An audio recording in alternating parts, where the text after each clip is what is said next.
Portal.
Hello, Internet. Welcome back for another episode of Tales from the Yawning Portal here on the Praetors Rejects Twitch channel. If anybody is watching notices the title on the stream, I will explain the meaning behind that later. But for now, I will go ahead and let the characters or the players quickly introduce themselves, and we'll get into where we left off. In no particular order. Have at it. Hello. My name is Loco. I play Razundar Longbow. He is a Tabaxi Ranger, and that is about it. Next. I am Caleb. I am playing Inquisitor Enoch Bertold, the human paladin of hell. I am Alex. I play Umi, the bard, the the College of Swords. That was really wordful to get out. My name's Sammy, or Mr. Wolf. I play Acolyte Rowan Bertolt, the Storm Sorcerer / Tempest Cleric that's hoping he gets a level up tonight.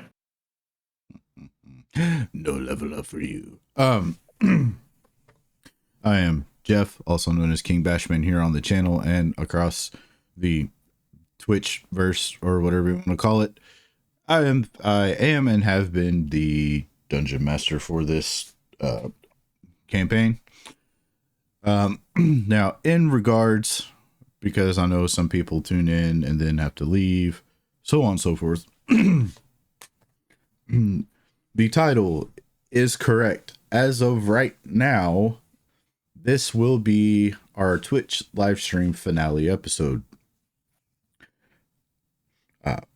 Due to Ben being deployed elsewhere, dealing with current events, and I'm sure everybody can figure out what I'm referencing there.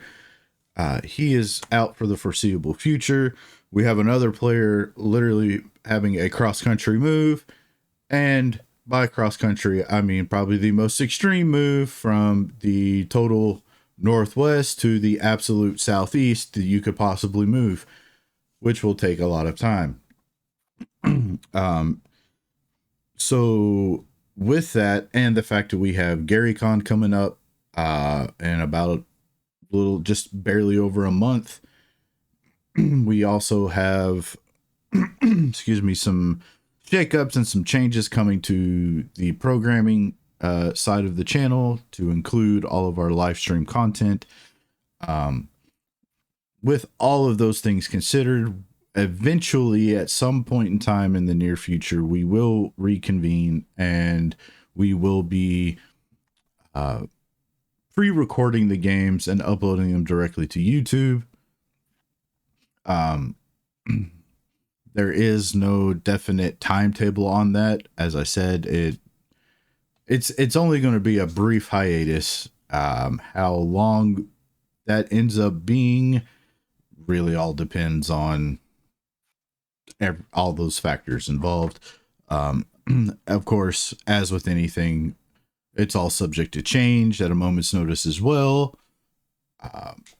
So you'll just have to stay tuned, at least in the Discord and on the other shows to find out on that. So with that being said, does anybody want to recap where we ended last session?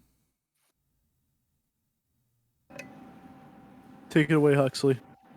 Yeah, he ain't here. Yeah, I don't remember what happened last. I think we woke up at the Yawning Portal, and through the course of trying to figure out where we were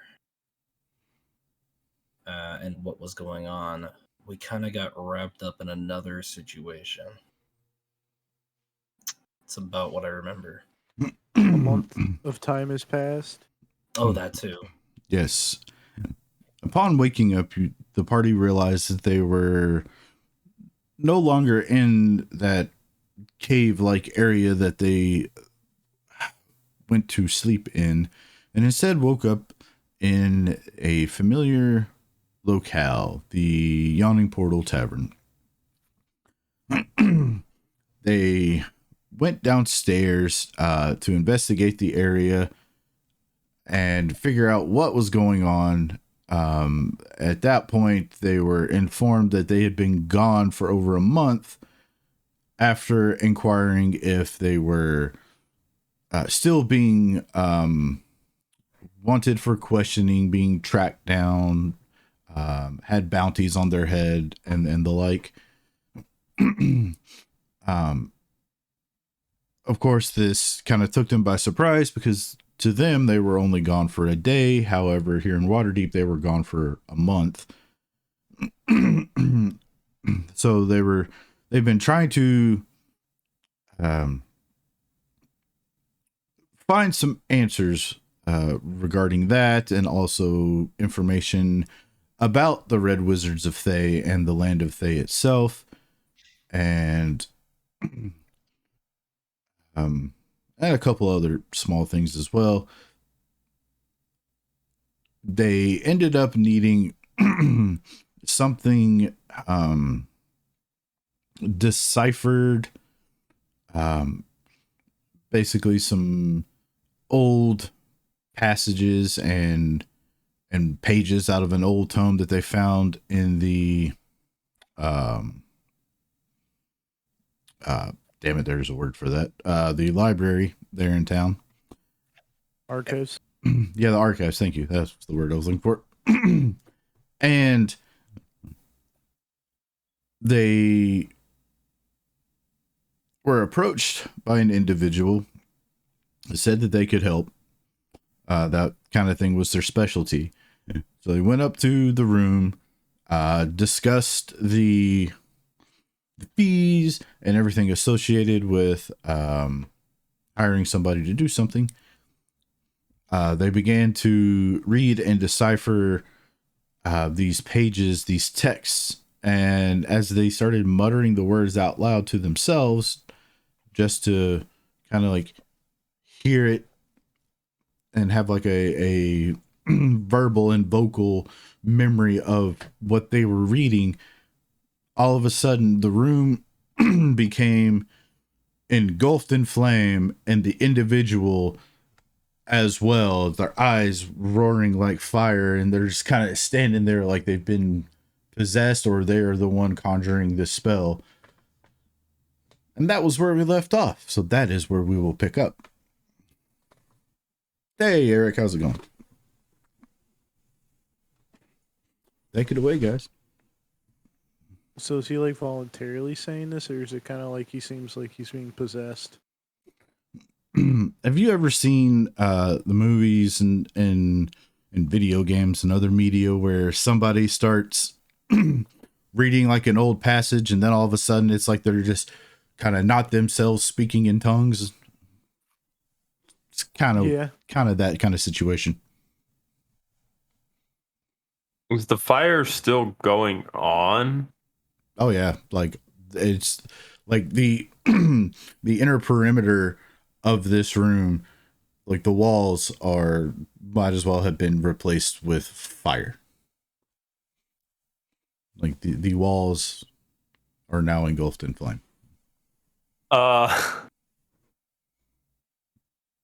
Does it feel warm? Like legit fire, or does it just look like an effect? I mean, unless you go touch the fire, it's kind of hard to tell at the moment. I'll get close. I won't touch it, but I'll get my hand close to it. You feel a type of warming sensation.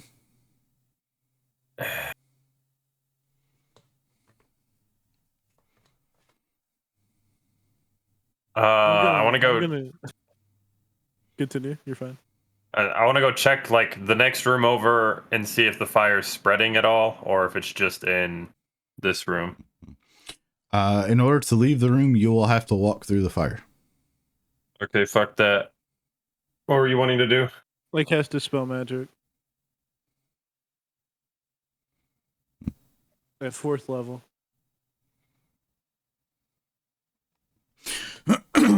You begin to focus and channel the components of the spell. As you feel the arcane energy leaving forth from your body to cast this dispel magic, you feel that it's met with a very strong resistance.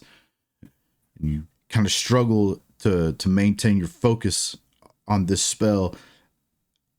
And after a moment of this inner battle, you just feel the spell fade. Like I got counterspelled? No. Did the flames douse? Nope. All I right. didn't have to roll for it either?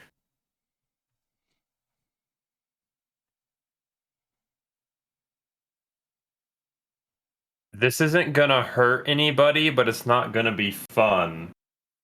And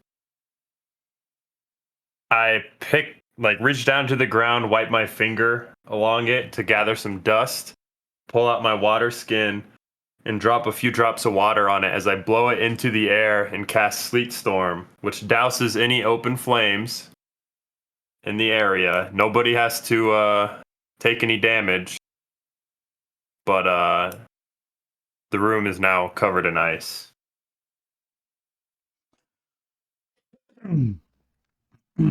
Okay, you conjure this sleet storm, and suddenly for you all the room kind of goes dark for a moment as you see almost like an overcast of clouds enter the ceiling portion of this room, which is very strange and confusing. And then all of a sudden it just starts raining down sleet and ice.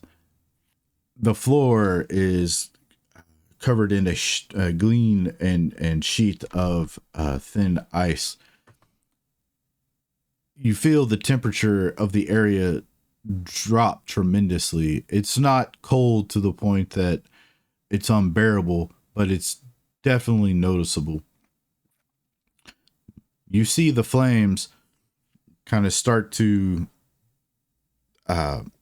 dissipate some. And as this is happening, the individual that you hired begins rotating and starting to levitate off of the ground as you see the flames roar back to life, which Rowan would tell you that these flames are not natural flames. They are magical in nature.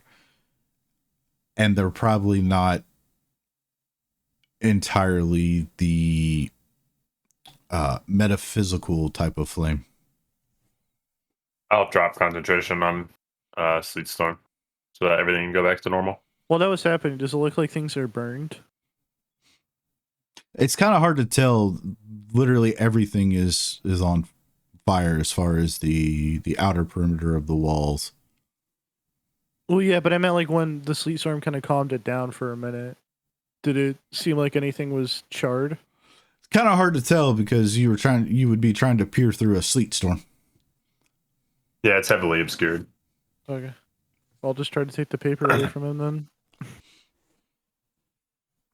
then. Brother, at least Umami will be blamed for this, as after all, it is his room. Yeah. For once, we won't be blamed for something stupid. You walk up and you grab the papers. As you grab them and you look at them, you start to see that the runes and the wording that you had transcribed onto these pages are starting to glow and pulsate with different colors. Some of them as orange as the fire that you see before you now, some like different shades of purple and hues of blue. As you grab this and look at it, I need you to make me a wisdom saving throw, please. Oh. Pew, pew, pew, pew, pew. Nice. For a brief moment, you kind of feel like this inner burning deep inside of your body as you feel it start to kind of like expand. you're able to shake it off, and you continue focusing on this paper.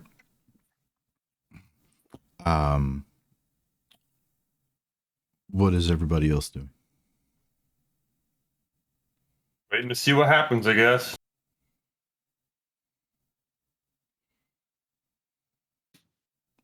Roz is not there, so he doesn't know.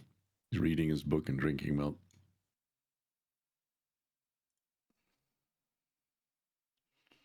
What about the Okey-dokey. Veil of Silence Paladin?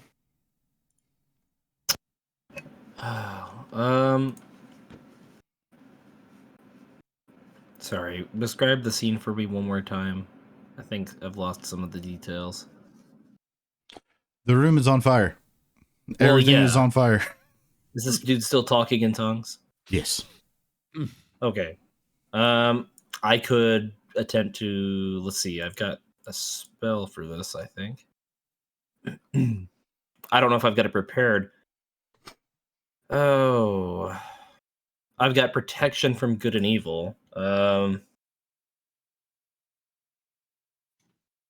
could touch them and cast the spell if it's if they're being afflicted by some sort of aberration, celestial, elemental.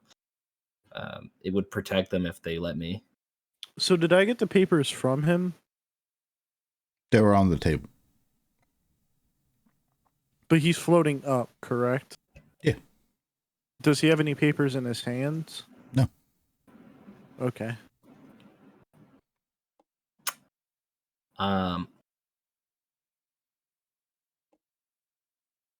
Alternatively, I could cast it on one of you guys, and you could try to pull him down. Yeah, I don't know. I'm just gonna sit back and watch the show. I'm gonna try to dispel the papers That's once useful. more. The 4th level.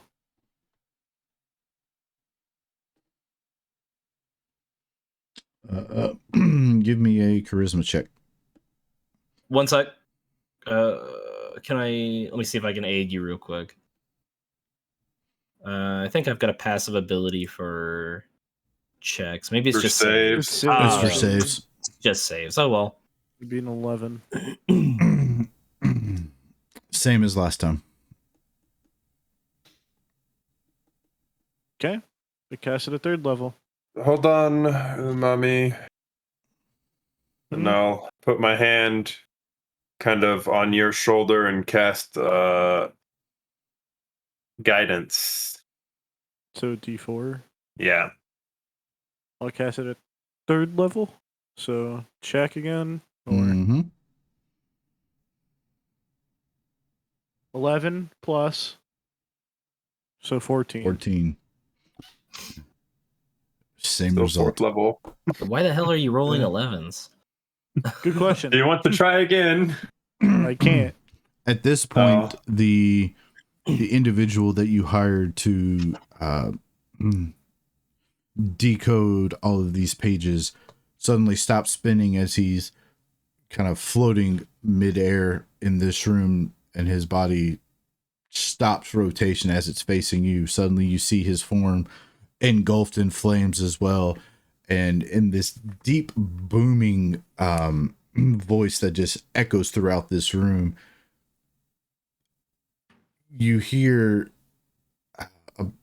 a series of words that none of you can understand, but the tone is very, very deep and guttural. And as soon as he finishes talking, he drops to the ground. The flames disappear from the room, and the pages stop glowing. Is he still Now on does fire? No, the flames are up. Okay, so his. Okay, is he Is dead? he like No. burnt to a crisp? Yeah. No, not dead. Burnt now? No. I walk. He's laying face down, yeah, or on He's his kind back. he's kind of like down on his hands and knees, kind of breathing deeply, gasping for air, trying to quickly make sense of what the hell just happened. Well,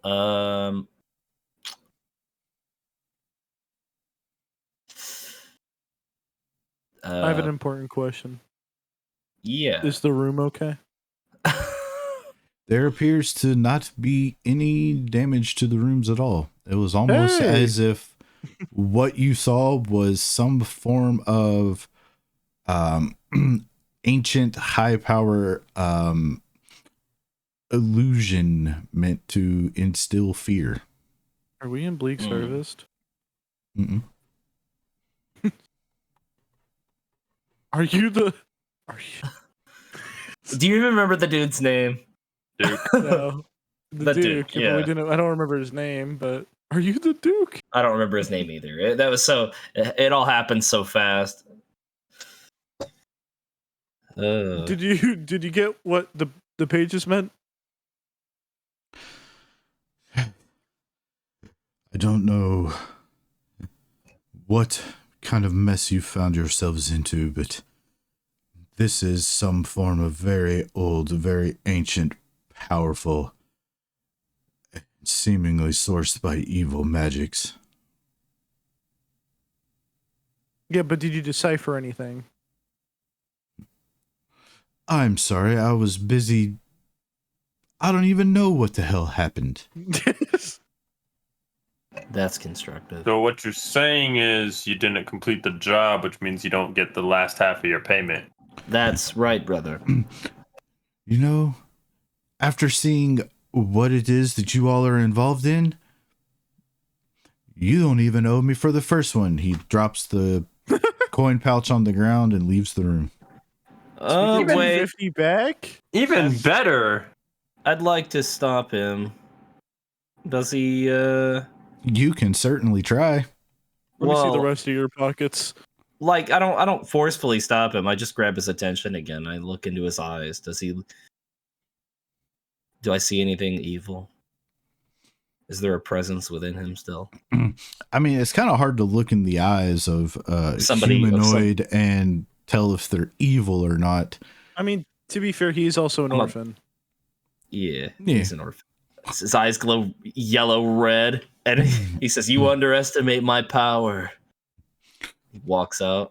No, because there for a moment he had the high ground, so No, he. Oh yeah, I guess he did. I loved you like a brother. I wish I had. I don't have it prepared. I don't have detect good and evil. You were supposed to decipher the glyphs. All right, fine. He can go. Well, You- there goes that idea. You were supposed to help us understand the demons, not join them. Well, we're back to square zero.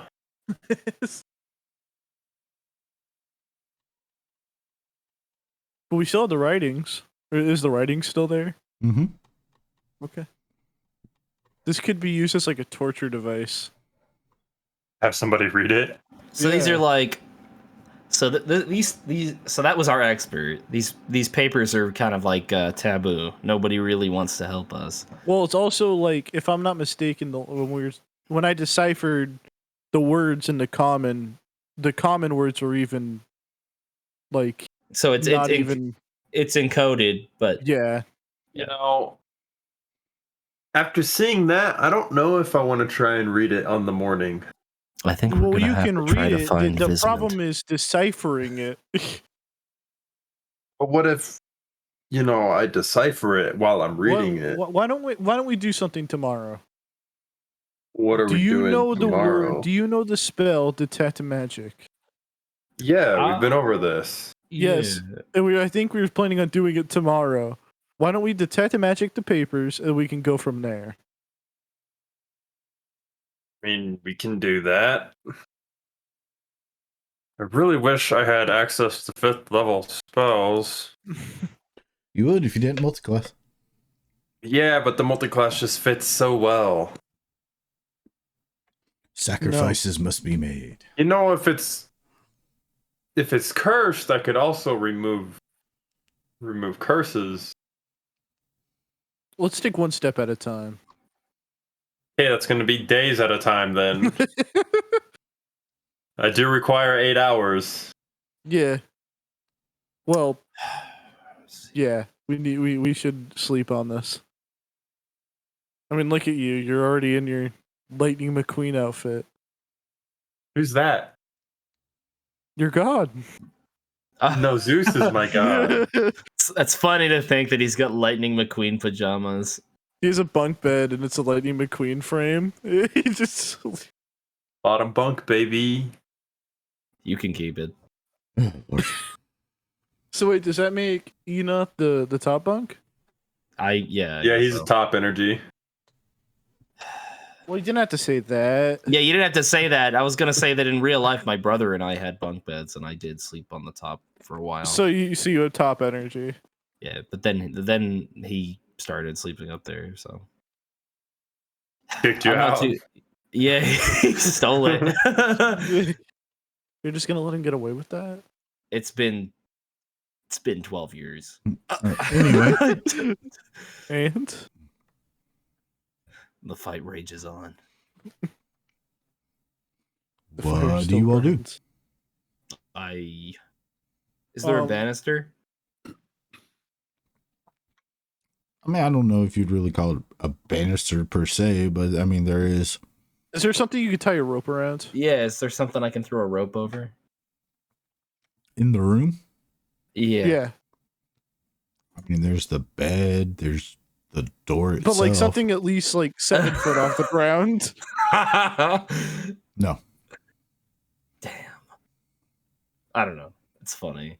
I had a player try to unalive themselves just to see if they could. Hmm. I was gonna let them. Well, Sometimes they Why gotta don't- learn the hard way. why don't we sleep on this, guys, and then we'll reconvene in the morning, and maybe Roz will be accepting of what we've found. I guess.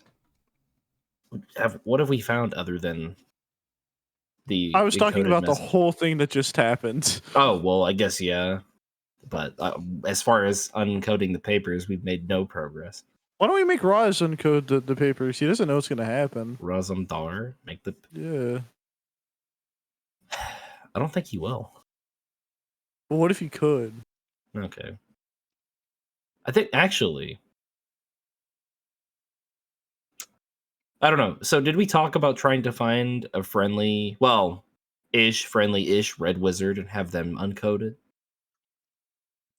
So the That thing about that was an is red idea. I think wizards we are touched on that topic. like non-existent in Faerun, or That's not not in true. Faerun That- necessarily. We Not in came- Waterdeep.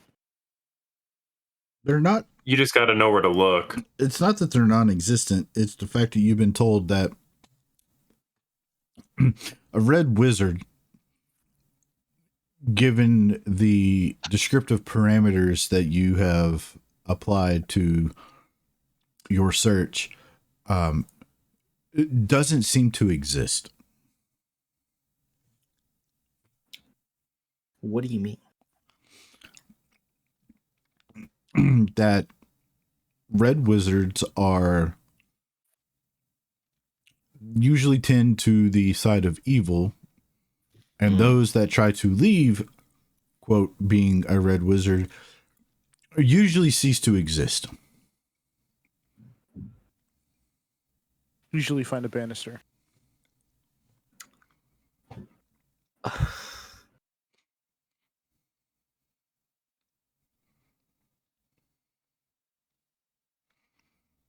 So while that was going on, Roz, what have you been up to? In a new chapter, got a second glass of milk. Oh, nice. Okay. Do Tabaxis get drunk off of milk? No, it's sleepy. Is it warm milk or is it cold milk? It's warm milk. Okay. Hey Sam, do you have Thunderous Smite? I don't think so. Even if I did, I wouldn't use it. You should try. It just No. fits your character so well. Spell smites are dumb. But it's like it's a big crack of lightning whenever you swing on Yeah, somebody. but like 2d8 That's what I have my over- wand for. How long was the wand? I believe my lightning wand was 5.5 inches. crack of thunder that gives everybody tinnitus. Tinnitus. I'm also gonna let you guys know to not die tomorrow because I'm gonna prepare dispel magic alongside Umami to assist in that if we need to. I'm gonna try to retire from being. But I'm losing Revivify, so I'm gonna try to retire from being an Inquisitor, and the Academy's gonna tell me that my tinnitus is not service related. Sounds about right. All right, so Raj, you spend the rest of the evening downstairs reading the book until you retire, correct? Yep. Okay. It's not in a room. He's typical Tabaxi that I play anyway. Okay. Always out. The rest of you? I guess prepare the new spells and sleep. Yeah. Sleeping under the huge painting of the cube. Okay. The cube. The cube. You all set out to do whatever various activities you choose to do as you wind down for the evening. You lay down and close your eyes and prepare for a night of sleep. For the most part, the evening goes by uneventful. However, through about, I will say about halfway through the night,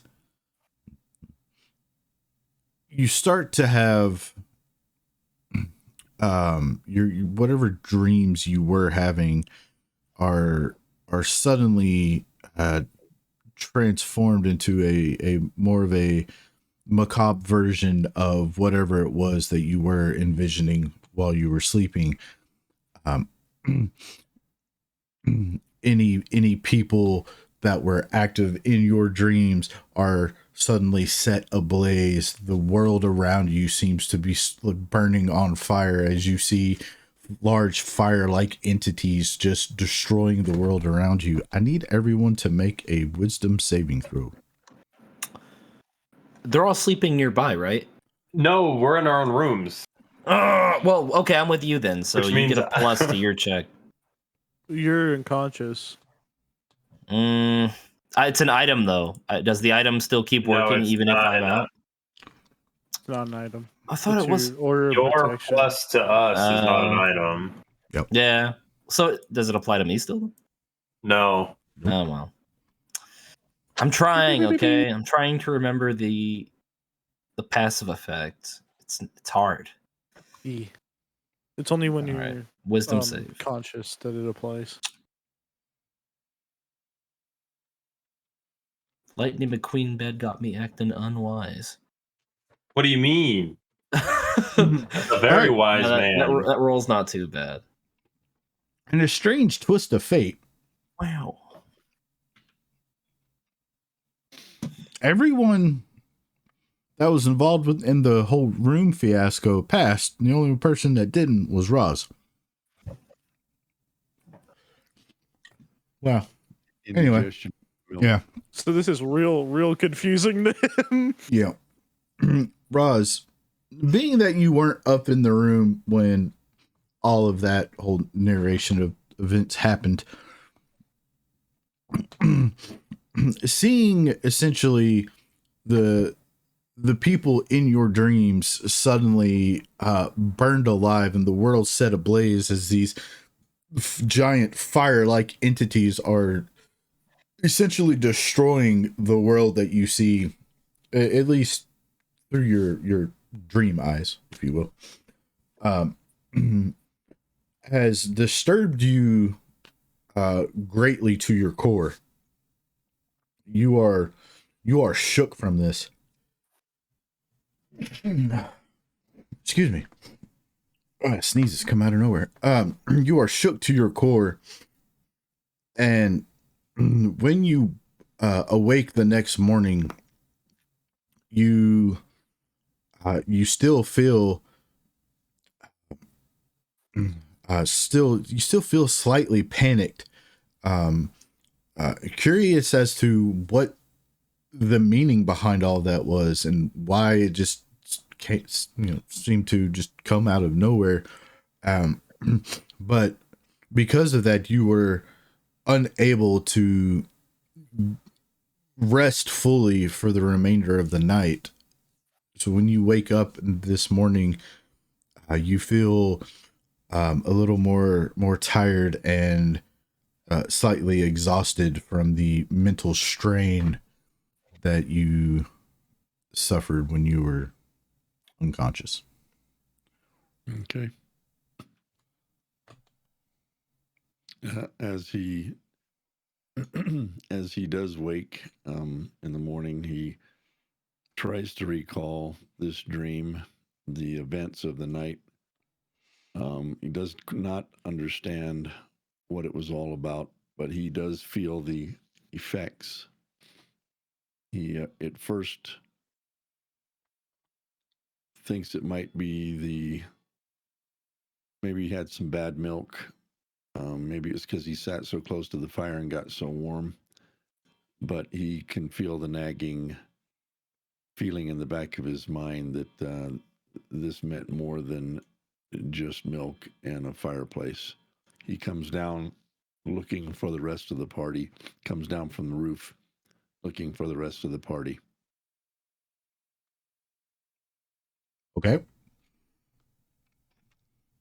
The rest of you all, your subconscious minds were seemingly assaulted by the same thing, but you, in an ironic twist of fate, were all able to shake off the effects of it. And you wake up. I've seen worse. Yeah, you wake up just fine the next morning. What do you do? Get a nice cup of coffee. No, just I guess straight. Nice cup of ale with egg, and then go find umami. Stop it. Sit down with Roz and try to explain to him how what we've gotten, well, what we've not gotten done so far. I'll go to the bar to reconvene with everyone.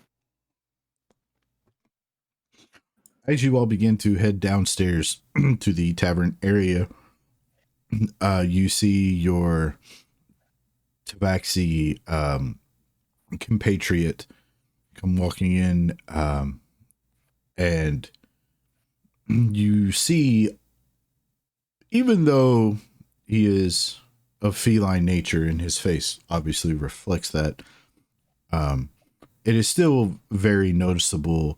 A sense of worry and concern and exhaustion is written on his face. Good morning. Well, this one did not sleep too well last night. Did anyone else have trouble sleeping? No. Saw some stuff, but Yes. Slept like a baby. Roz has seen things as well. Does anyone have the ability to interpret dreams? I pull out tarot cards. No. Look over at Ina.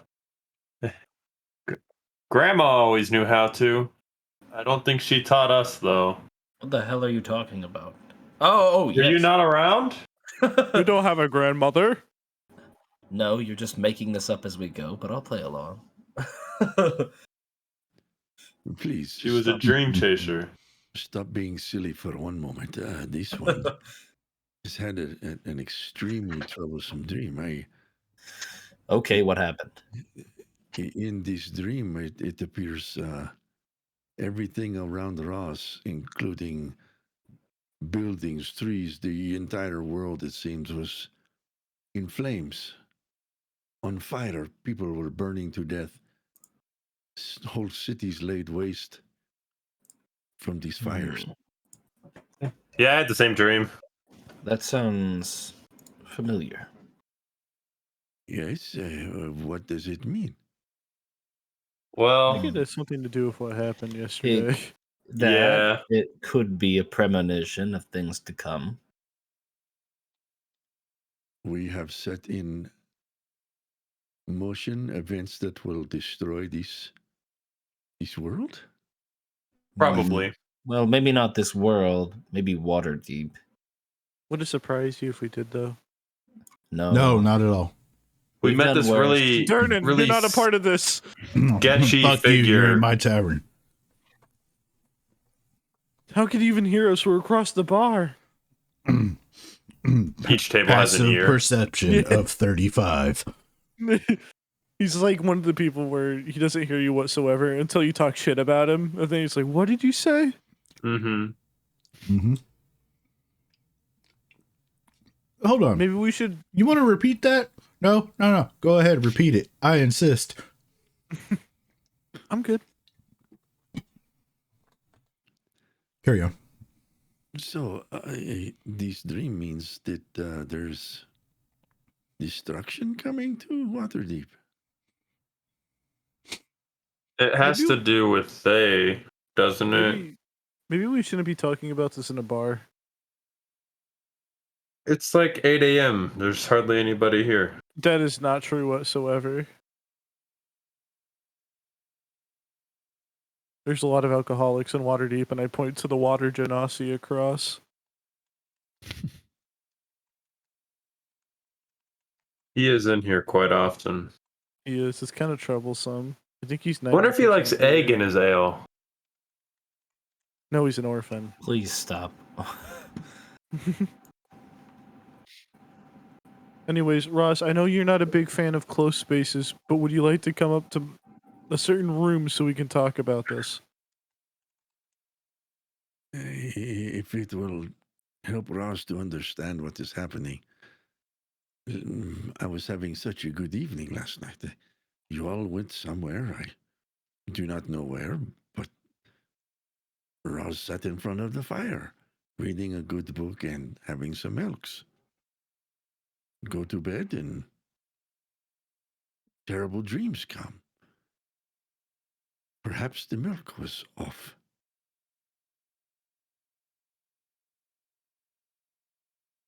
But if Have you ever been in any wars, Ross? I beg your pardon? Have you ever been in any wars? Any battles? Anything Battles, traumatic? yes, battles, yes. There have been a few in my homeland. Do you know what PTSD is, Ross?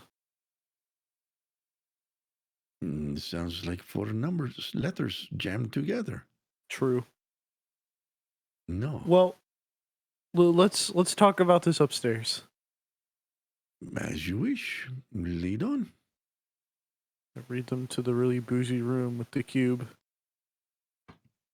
You head upstairs. This is your room? Yeah. I would not have thought you this type, but to each his own. Yeah. So, what is there to talk about? Well, there's these, and I spread out these pages across a table. I went to the archives and found a book that entailed everything about Thay, and I copied as much as I could down, and we had an individual decode this cipher, and for the lack of better terms, was engulfed in flame, and this whole room was by an illusion. So you are telling Ross that you dabbled in magics that you know not of? Well, it wasn't necessarily we did. We hired somebody to do that. Yes, you hired someone to read manuscripts, perhaps tomes of unknown origin? Indeed, We got our money back. we did get the money back. Happy for you. But we were going to see if there's any magic associated with these pages. Are they still blank? Oh, they're Or not blank. transcribed. Those are the ones that can still They're be- in common, but they just don't make sense in like sentences, as if like they've been scattered and coded. Yeah, basically it's like there's the roughly and quickly copied straight from the book version that Umi transcribed.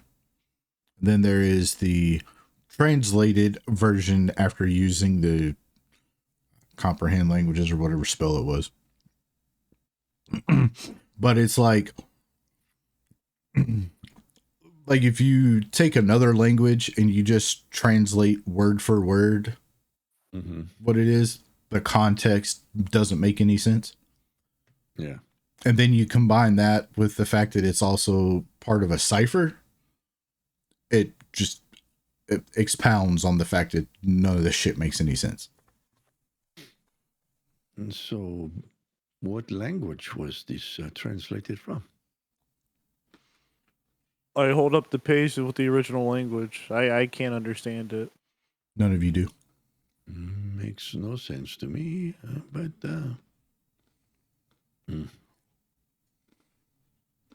he looks over towards Dernan. Have you checked with the ancient one there? You're upstairs. Yeah, No, we have not. But he seems to not know anything. We tried getting him to look at them. He said he couldn't understand anything. And so he sent us somebody who he has experience with that could have deciphered them, and that's what happened. Well, it seems as though someone did not want you reading these, no? I don't think Thay wizards don't want anything being read by anybody else other than them.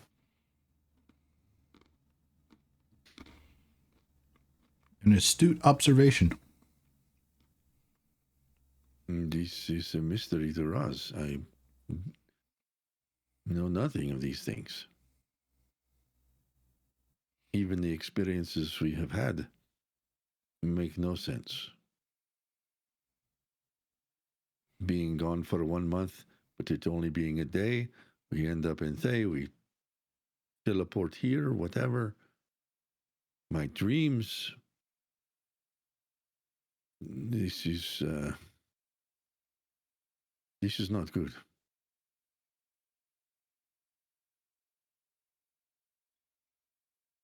Well, Rowan, would you mind seeing if there's any magic associated with these pages? If I start floating, please pull me down. Hold on. I can protect you from good or evil. Is the room going to catch fire again? If it does, it's not real. I wave my hands over my brother and cast protection from good and evil.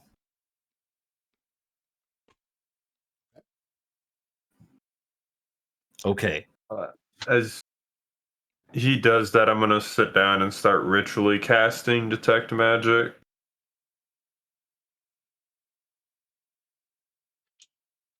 So protection and evil wears off. I'm wasting spell slots. Okay. You start to ritually cast your detect magic spell. Give me a wisdom saving throw. +5 from, or plus whatever from Enoth, right? +4, I believe. 30. Ooh, so close. So close, but no cigar. So close, yet so far. It's just you're generally protected. There's no plus. It just says that you No, from your aura. your bonus Oh, for well, aura. yeah, okay. Thought you were referring to No. Well, that spell would have worn off. referring to the force that what, my spell? Yeah, that you cast it on because it's 10 minutes, and then the Well, ritual cast is 10 I can keep it up a minutes. second time. It's only one action. Pretty sure a 30 actually succeeds. I wouldn't worry about it. That's yeah. So Resisted, close, brother. yet so far. Wow, No, okay. you begin casting your detect magic spell. You start to pick up auras of different bodies of magic all around you. From the mainly from the magical items that you and your party have. You begin to kind of focus and concentrate more on this stack of parchment and pages in front of you. You're not picking up any sense of active magical auras from them.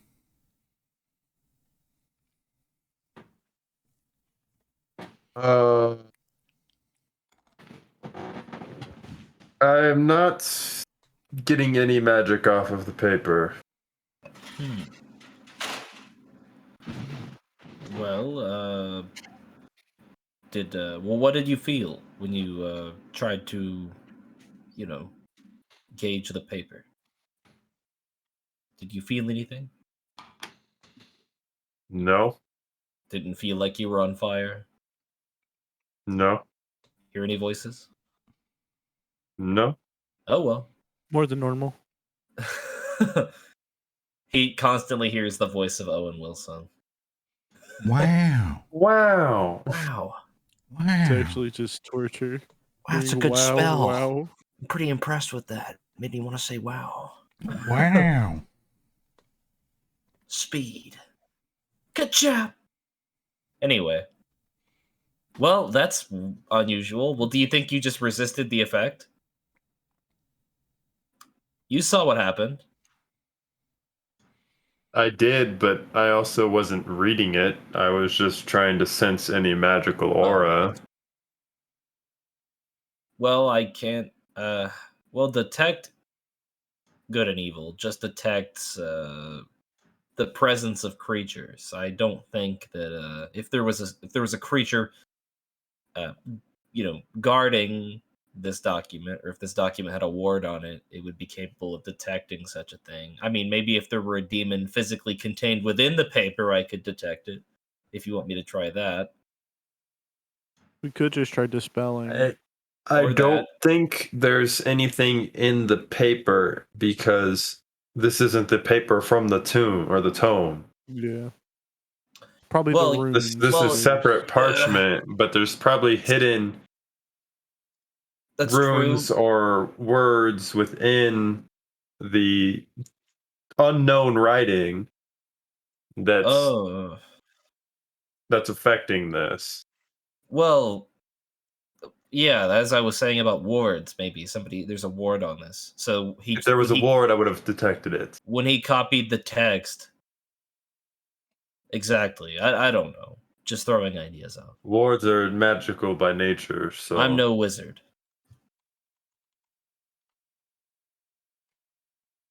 I say we get rid of the papers.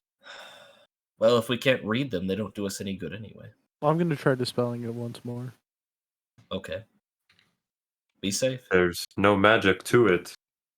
Yeah, but there might be some underlying things. We don't know for sure. I'll just use the 3rd level spell slot to dispel magic and see if anything happens. I'll give him guidance.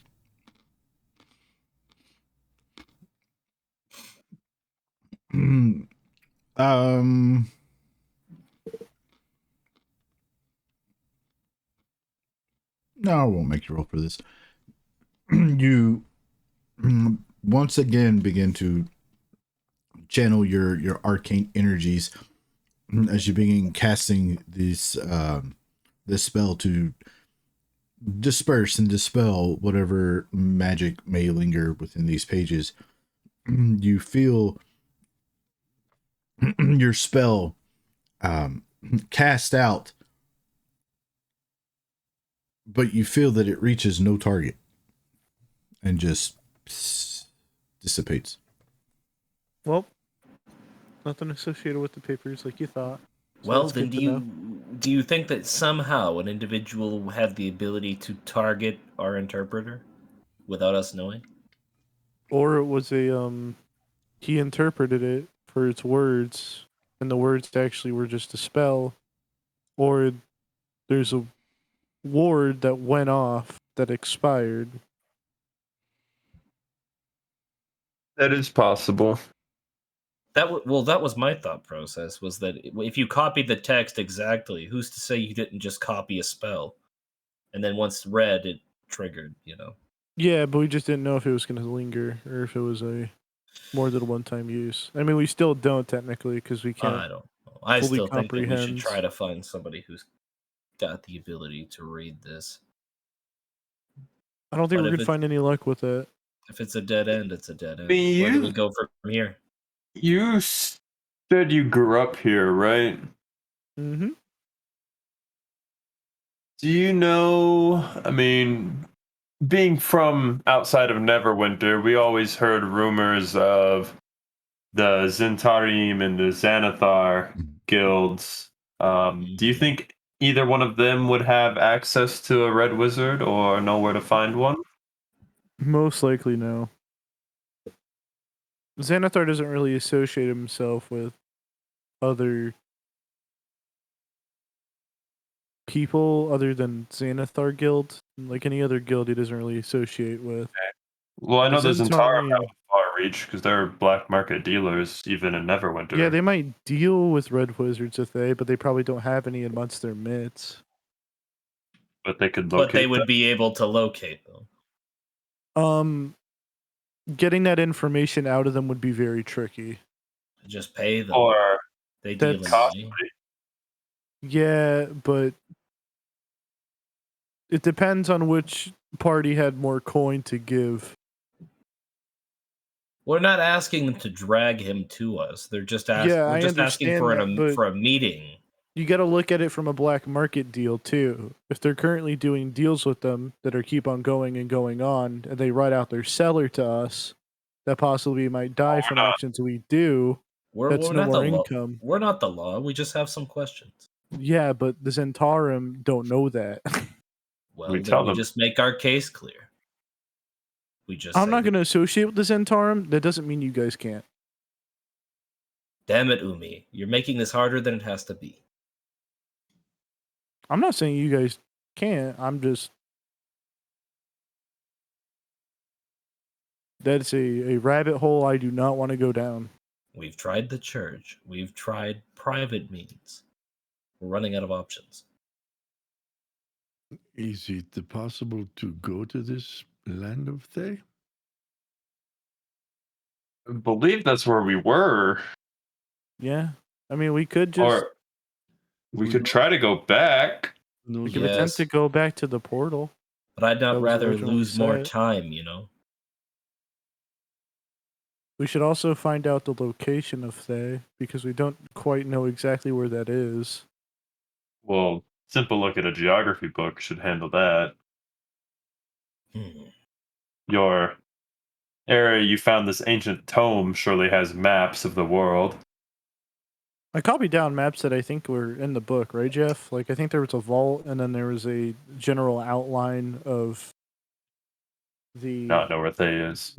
Yeah, there was continent. well ish. It kind of more surmised Thay itself, not so much the surrounding areas. Okay.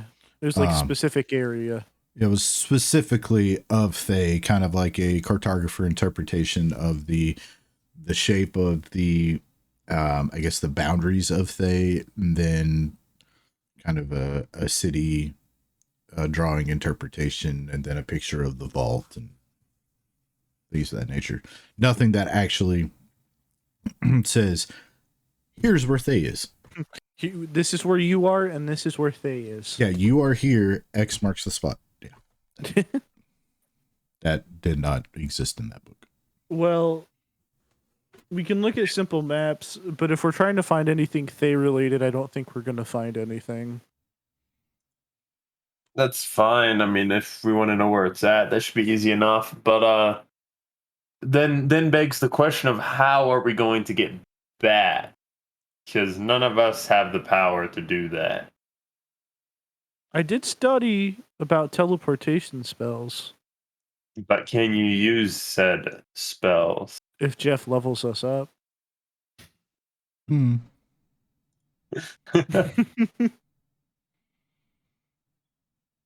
Keep wishing. Oh, I'm wishing. I'll use my inspiration. We could probably get scrolls That is going to be so expensive. Yes, sir. Or we could use the means of what got us there in the first place and see if that is still a possibility.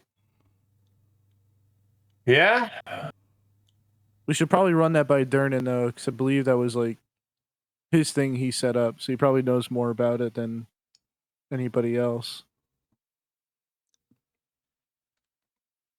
Are you referring to the When we went down Yawning into Portal? Yeah. If you all remember, you were magically teleported there by another person. Yeah. I thought it was a circle that we went to that was hidden. It kind of was.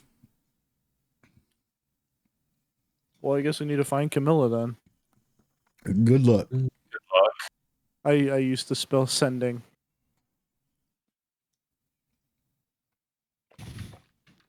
Okay.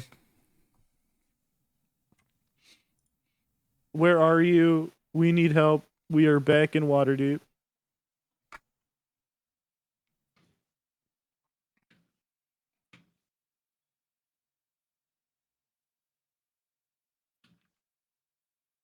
There it is. You can respond to this message. You cast your spell. You mentally send out this message. And you sit and wait for a response. You wait. You continue waiting for a short while. You receive no response. It was a 10. You got a 5% on a 1d100. I didn't roll 1d100. Huh? Mel just doesn't like us anymore. Me. Or it made a save, probably, maybe. I rolled 2d10. Also known as percentile. And you beat you got a 5%? Uh-huh. Actually, I got a 4, but... I try it again. Okay. Where are you? We need help. We are back in Waterdeep. Please direct us to get back.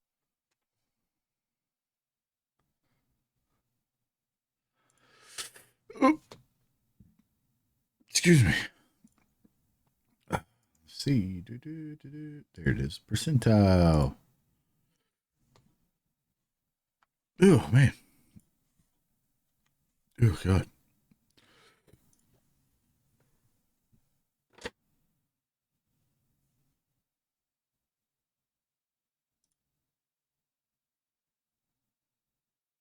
Oh, crap. I've rolled 2d10, not percentile. Shit, hold on.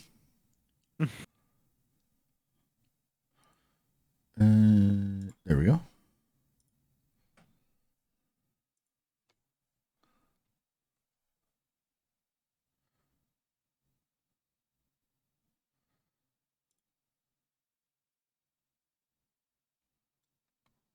Why is it?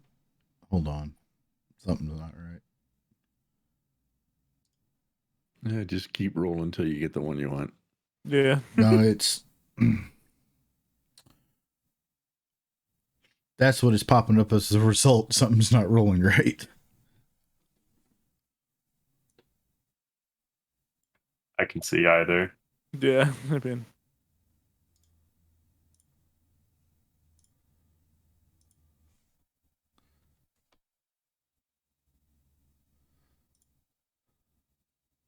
Okay, that's better. Was it a 5% chance?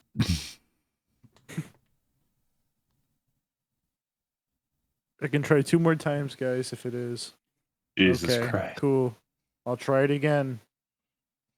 Where are you? We need to go there. Please respond. I hope you get this message. Direct us. You continue casting your spell and waiting for a short while after each cast. Still no response. What? Maybe Camilla's dead.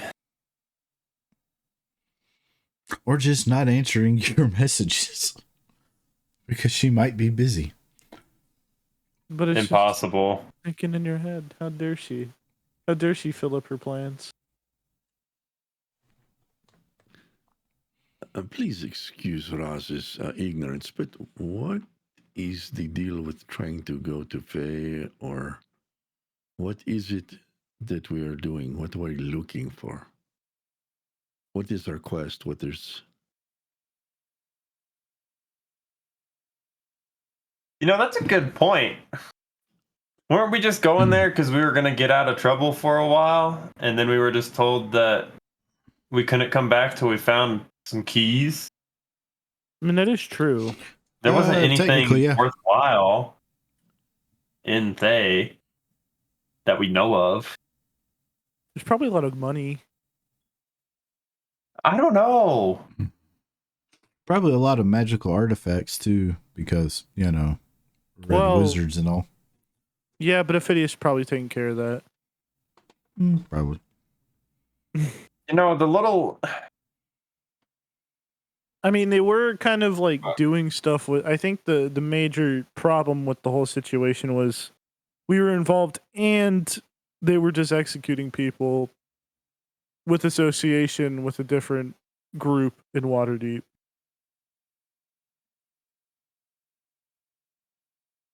That is pretty evil. We could try to find more cases of this happening. Then Waterdeep? You will remember that the group of people that were, quote, eliminating people within the town, Yeah, was from the Red the Wizards. Legion of the Flaming Fist. And Yeah, but the people that were being eliminated had ties to some kind of cultish activity. yeah, I thought the Red Wizards were associated with them now. Mm-mm. Well, I guess we can just deal with the cult or the faction that's killing people in Waterdeep and see if they're still doing it.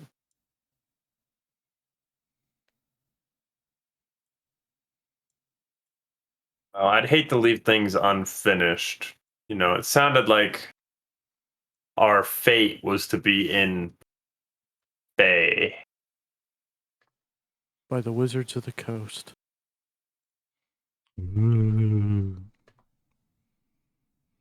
This one votes to just go buy a treasure chest somewhere and go try to find some treasure.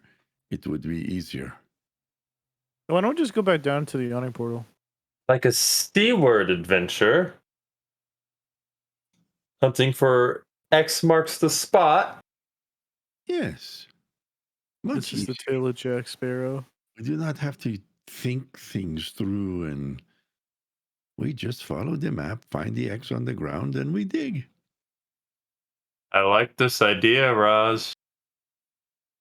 So Jeff, can I find a Minecraft treasure map? No.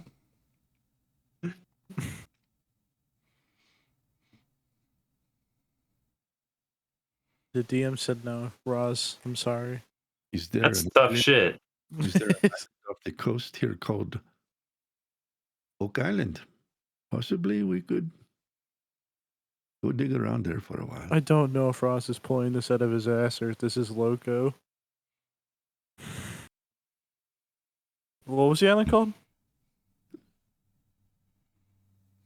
Oak Island. Poke? Oak. O-A-K. Like the tree. Like the tree, yes. Sometimes it gets a little weird with your accent. I'm sorry. That's now, on me. Now we are to the point where we make fun of people's accents, are we? I'm not making fun of it. I'm just saying it's hard to understand certain things you say, which is perfectly okay. I'll get used to it.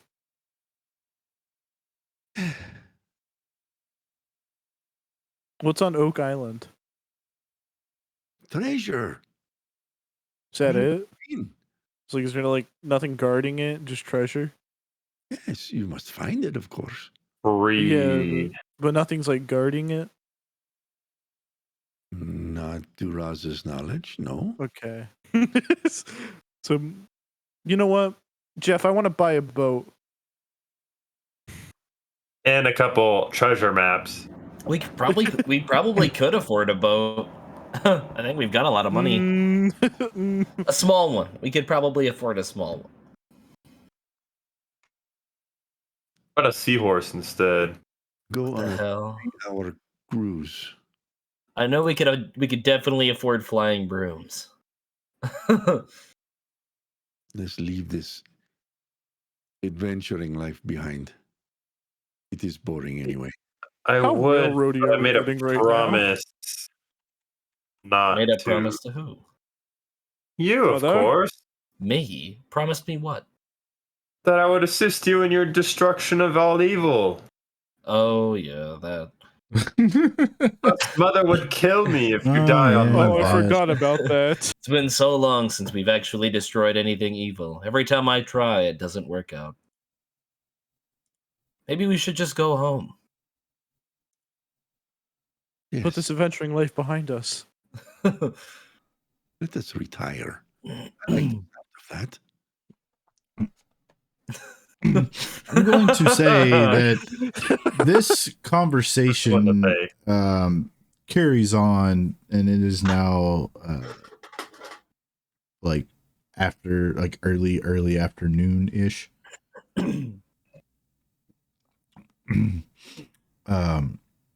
Eventually Rowan decides to get out of his PJs and slippers and don his armor and normal day-to-day adventure clothing.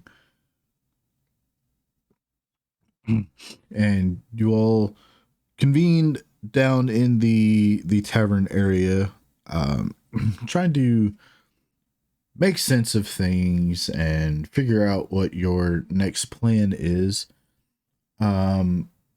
over some ale or milk in Roz's case. These um bad dreams. Everybody roll me perception check. Oh crap. I'm good at those. I'm too busy astonished that Rowan's drinking ale and egg. Oh no, that's a morning drink. Now That's it's an ale and afternoon. kale. Okay. Why do I have I'm burning Exhaustion. this place down. Have to be healthy. Yeah. Okay. let's retire. I'm tired of this. You had a bad night. Enoth, during the course of this conversation, you feel this sensation like there's something's not right. You kind of tune them out, and you start focusing on this this strange sense that you're feeling. What does it feel like? Does it feel like we're being watched or somebody's No. listening to us? Again, like I said, you get this feeling that something's not right. And you start kind of focusing in on it. And only because you rolled fairly high, you start to hear very faintly, like off on in the distance in the city, you start hearing the sounds of screams. And so while they're bickering about retirement, I'm like, hey, wait. Do you hear that? Do you hear the screaming? Every night. No. Really? And I go over to the window and I open it.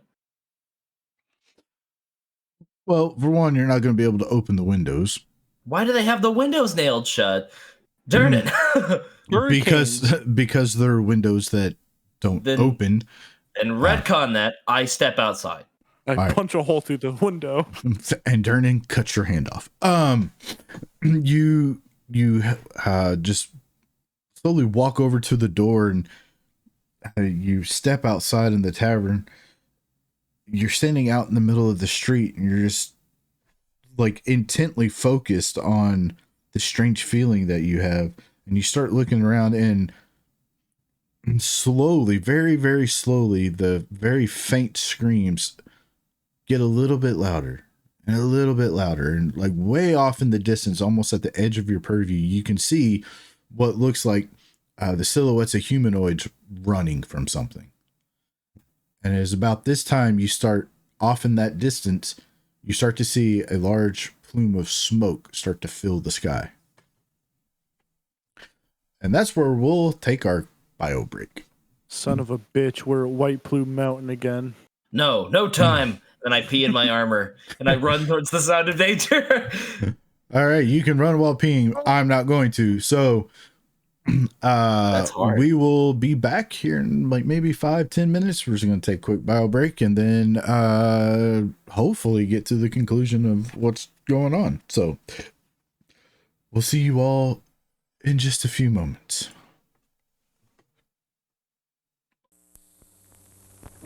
No, that's not big enough. No, that's not big enough either. That's more like it. We're delighted to have you with us. To add to your enjoyment, we're all wound up to bowl you over at intermission time with live wire service at our snack bar, where you'll find a tempting variety of favorite foods and beverages. Now it's showtime, folks. And you can be sure it's the best show in town. Your continued patronage is very, very welcome. Who's setting up shop? We got a cleric paladin who is also setting up shop. We're gonna call our consortium Praetor's Haberdashery Consortium. We don't sell hats. Is we don't sell hats part of the name?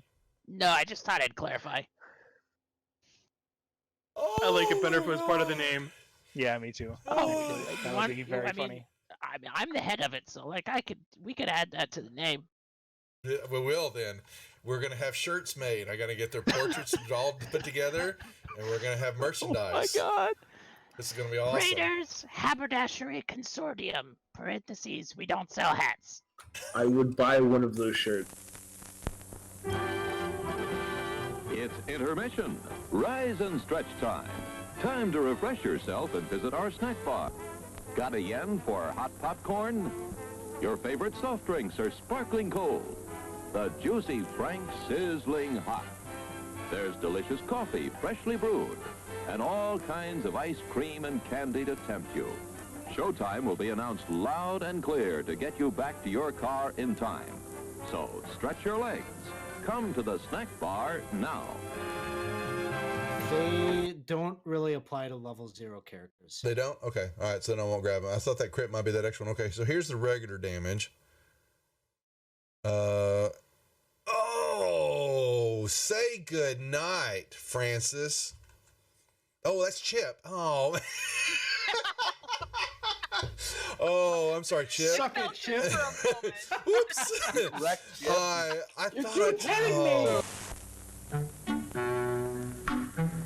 I'm sorry, sir. This is a private mountain. But I only wanted This mountain is reserved for patrons. But it's a supply depot for all sorts of good things, which people can get at the snack bar. Like soft drinks, candy bars of all kinds, delicious popcorn, and refreshing ice cream treats. But I am a patron. Well, why didn't you say so? Be our guest.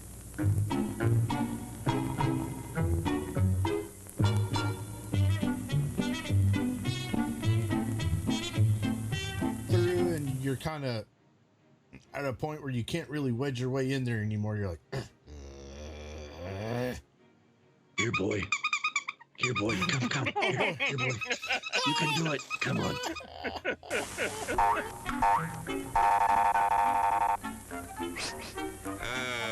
Yes, sir. May I help you? I'd like 2 of those, please.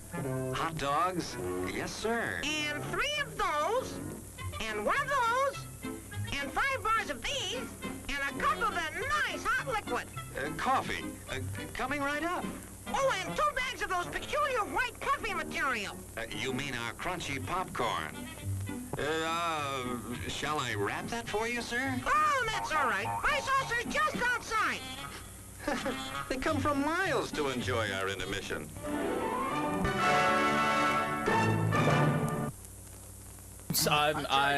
I'm terribly sorry. Bjorn, you explode, and in your place is a sweet roll. Nice. I've always done it. Hello there. Give the demonstration of my new invention, the goodies machine. The machine turns out delicious hot doggies one after the other. And thirst-quenching sodas also. Gives popcorn of the most tasty kind, plain unbuttered. Candy too, crunchy and dandy. Steaming hot coffee and ice cream too. These goodies are at a snack bar just waiting for you.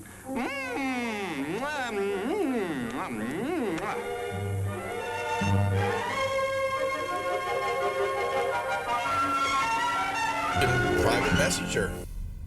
And do you know how to do that in Facebook? I mean, in Facebook, whatever. What the hell? What the hell? What the hell? At least Facebook is still around hundreds of years into the future. Why mess with a good thing? Go ahead right? and clip that one, guys. And you send that one to me later too. Thanks a lot. As everyone knows, rainbows usually have a treasure at the end. Let's follow this one and see if we can find the pot of gold. Brother, I suppose you've come to claim me treasure. Well, we'd like to see the gold first. Anything that's better than gold in here, me lad. No, just look here, no.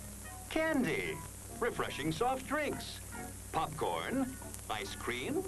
Well, that's some treasure, but anyone can buy luscious treats like these at the snack bar. You don't tell me. Do you suppose you could get me a job as a snack bar attendant?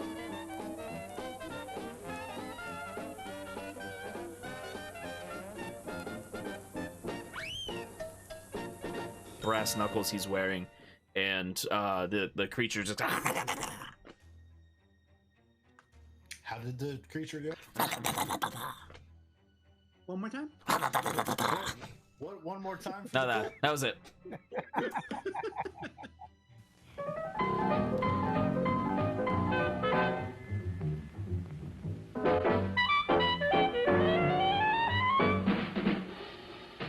Like you crave that corn when it's freshly bobbed, you gotta beat it to the box with the butter on the top. Get with it, man, start strolling down to the sweets that set you rolling, the best in town. Our candy's real gone, if I'm understood. To all you squares, that means the confection is positively delicious. Cork that stuff, give me 5, let me send you into this nutty jive.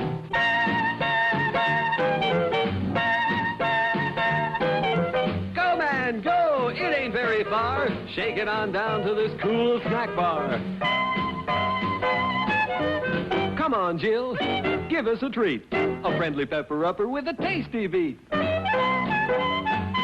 Drink Dr. Pepper, Dr. Pepper, 'cause it never lets you down. Frosty, man, frosty.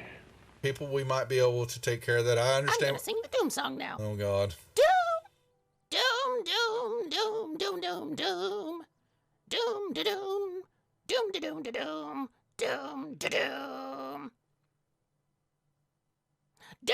doom, da doom,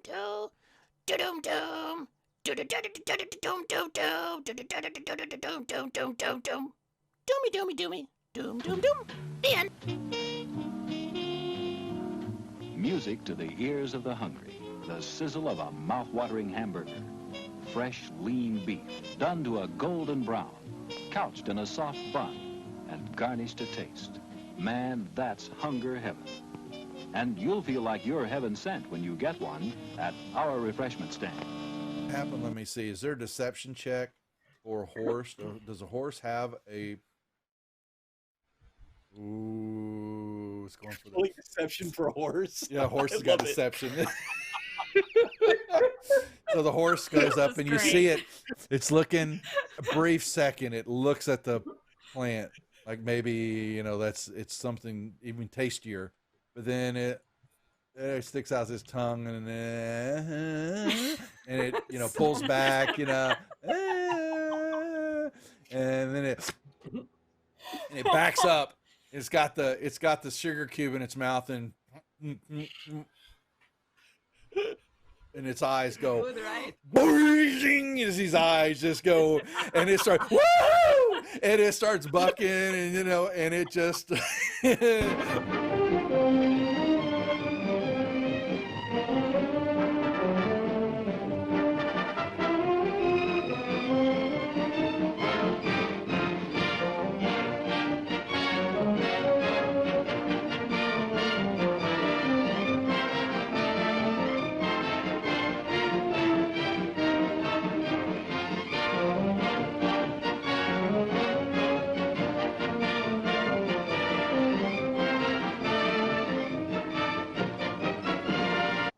And he was looking at something in his hand, and he is standing up, and he grunts out, "Who the F are you? What are you doing here?" Housekeeping? Housekeeping? I'm Oh my dead. God. Your attention, please. All new Hotshot electric in-car heaters have been installed for your comfort and convenience. Just insert heater through car window and turn on the switch. When leaving, please turn switch off and replace on speaker post. Warning, high voltage. For your own safety, do not attempt to repair or remove wires. Do not attempt to open heater unit. If you need assistance, please notify the theater box office or concession manager. She had red whelps, and skin was looking all grotesque and all that, and she let out a little bit of a mumble roar, leveled the gun at everybody in the room there, and that was where we cut last week. So that was where we'll pick up the action now, unless there are any questions or anything else that the group would like to add. I have a question. Please ask away. What is a mumble roar? Mumble roar. Yeah, well, yeah, you know. Uh-huh.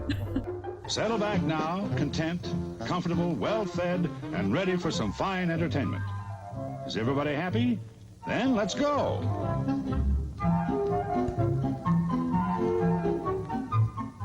It's showtime.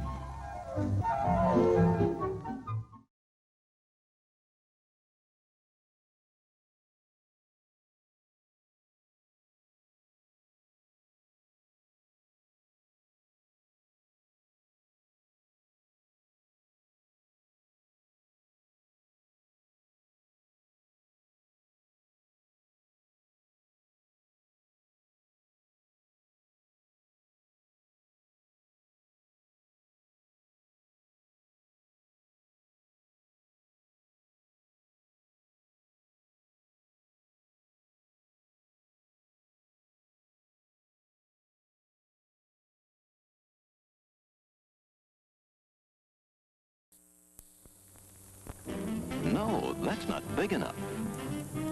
No, that's not big enough either. That's more like it. We're delighted to have you with us. To add to your enjoyment, we're all wound up to bowl you over at intermission time with live wire service at our snack bar, where you'll find a tempting variety of favorite foods and beverages. Now it's showtime, folks. And you can be sure it's the best show in town. Your continued patronage is very, very welcome. Who's setting up shop? We got a cleric paladin who is also setting up shop. We're gonna call our consortium Praetor's Haberdashery Consortium. We don't sell hats. Is we don't sell hats part of the name? No, I just thought I'd clarify. I like it better if it was part of the name. Yeah, me too. Oh, that would be very funny. I'm the head of it, so like we could add that to the name. Yeah, we will then. We're gonna have shirts made. I gotta get their portraits all put together, and we're gonna have merchandise. Oh my God! This is gonna be awesome. Praetor's Haberdashery Consortium. Parentheses. We don't sell hats. I would buy one of those shirts. It's intermission. Rise and stretch time. Time to refresh yourself and visit our snack bar. Got a yen for hot popcorn?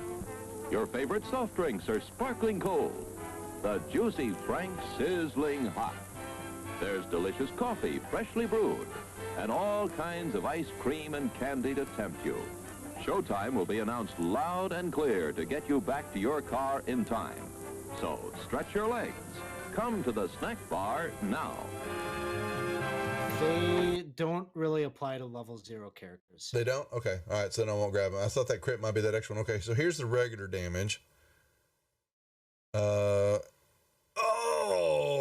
say good night, Francis. Oh, that's Chip. Oh. Oh, I'm sorry, Chip. Suck it, Chip. Whoops. I thought I'm sorry, sir. This is a private mount. All right. Welcome back, everybody. We have returned. So, Enoth.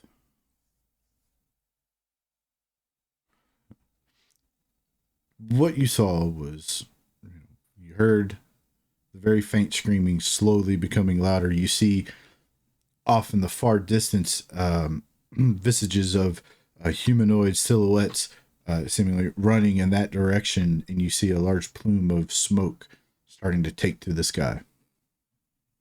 What do you do? Slow down, Enoth. You're not talking. It happened again? No. I think you're just cursed. Your system hates you. He took the vow of silence again. Give him a moment. I don't think I will. Speak now or forever hold your silence. Talk? Yep. Okay, we're Hello. good now. All right. Yes, I get my friends. That's all I said. For them. Yes. What's happening? Oh, that's not The city's good, on is it? fire. I'm sure the city will handle it. Let's just go retire. Big explosion, body parts flying through the air, people screaming. We're actually just going into Waterdeep Dragon Heist now. That'd be that out fun. loud? What was That'd happening? be really fun. Do what? Did Enoth say what was happening? Did you say that out loud? Oh, that's not literally what's happening, but I did say the city's burning. Yeah. Roz will whip around and look at you and stand up so fast the chair that he's sitting on goes flying across the room. This is division. Roz. Yes. Oh, it is. What do we do? We try to help. Roz is in no condition. I was preparing to take a nap. Oh my goodness. Drink the ale with the eggs. It'll empower you. At this point, okay. It's ale and kale time, not ale and eggs. Fuck If we off. want, I can. And I hand him a cup. If we want, I can make 3 of us invisible. Why would we need that? Can you a spell to invigor us would be nice. You I'm get sorry, Hero's what? Feast. You get Hero's Feast. I'm That's sorry. 1,000 what's gold that? bowl, bro. At a higher level. Yeah. I got bless. Let's see if that's applicable. Probably not. For a minute. Well, let's just make our way toward the fire. Yeah. Maybe it's not that bad. Maybe it's just a regular Yeah, maybe. fire. Yeah, maybe it's just like a factory. A what? A factory. I don't think the Waterdeep Industrial Revolution has happened yet. You don't know that. It's a mill fire. It's the on the paper hush. mill's on It's on the fire. hush. Waterdeep is on fire. Well, not all of it. Yes. It is my vision. How far does it look like it's from us? You can tell it's a good distance away. It would probably take you about 10 to 20 minutes of I'd say probably closer to 10 moving at a fast pace to get to the location where you see the smoke plume rising from. Well, let's get going. Better get running.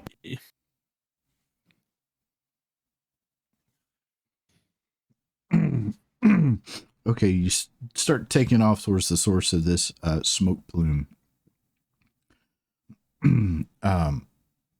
As you are doing so, you see the number of silhouettes of humanoids starting to increase as they're running in your direction, fear-stricken and panicked. As you start to get closer, the silhouettes turn into actual visage of actual denizens of the town running in panic. Short while of running, you arrive at the area where this plume has just started to overtake the sky. And it is one of the smaller temples in the town.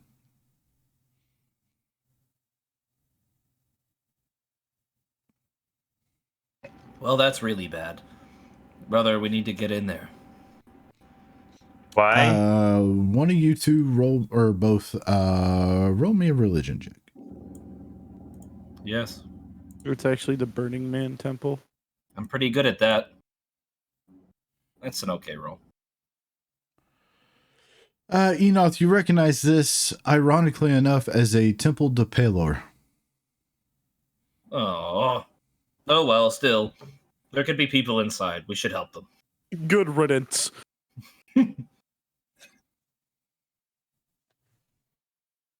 So what do you do? Anybody want to go in with me? Just for a minute to see if anybody's still inside. So, like, when we say it's on fire, are we talking, like, structurally it's still sound, or it's still holding its shape, right? It's not collapsed, it's not... From the outside, it looks like it is still intact. You don't see any flames on the outside. Oh, okay. Well, are the doors open? Currently, the doors are closed. Enough, why don't you go open that door? What's that spell? The really, like, the one you get really early. The one, it lets you throw open an unlocked door. Oh, you mean... Thaumaturgy. I have nothing of the sorts that can open a door. You don't have thaumaturgy. Yeah, me either. Yeah, I don't have knock or thaumaturgy. Me either. Okay. Okay, I walk over to the door. I cast knock on the door. I get with it. Before he You do? walks over, Okay, yeah. good. Me and Sam were definitely lying there. I was gonna tank that. You've seen me do it before. Same here, but it's fine. Yeah, I cast knock on the I don't remember that. the temple door. You cast knock on the temple door. Nothing seems to happen.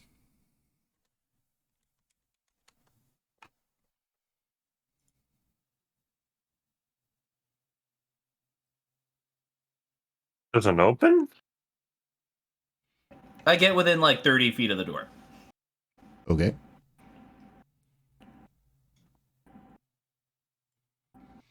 Okay, you're within 30 feet of the door. I get within 20 feet. You get within 20 feet of the door. 10 feet. You get within 10 feet of the door. Do the doors, do they open in or out? Open in. It's a temple. God.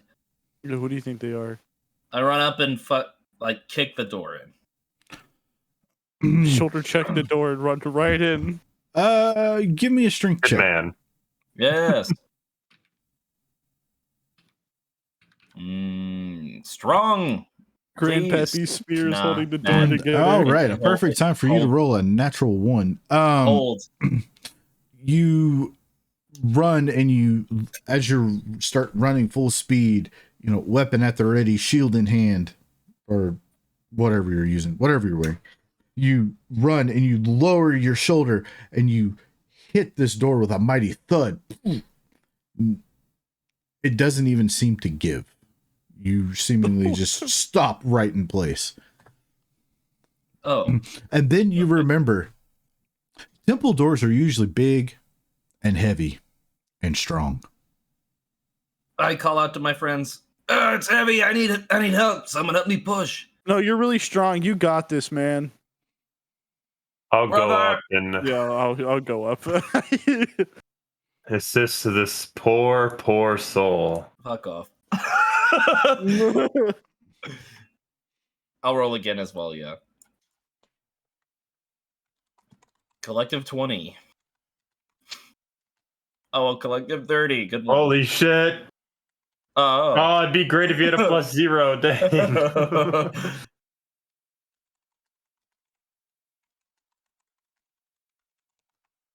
Not only did he roll a 10, but he also dropped a 10. Is Oz is leaning on the door trying to push.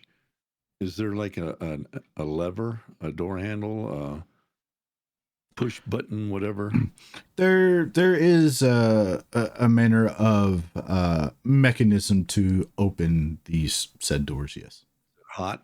I mean, since the building's on fire, I'm not just going to grab it, but...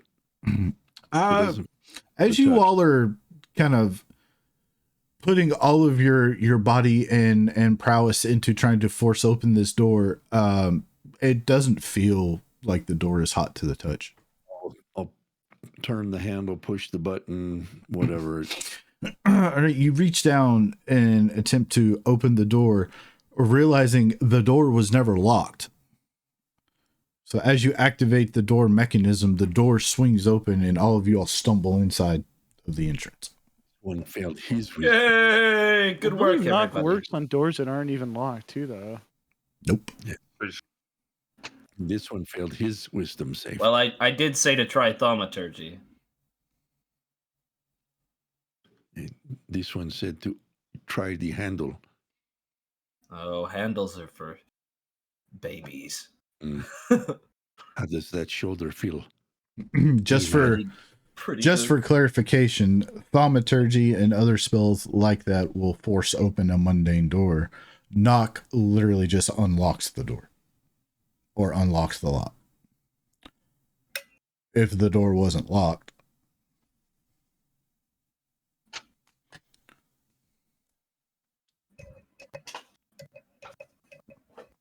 So what's inside?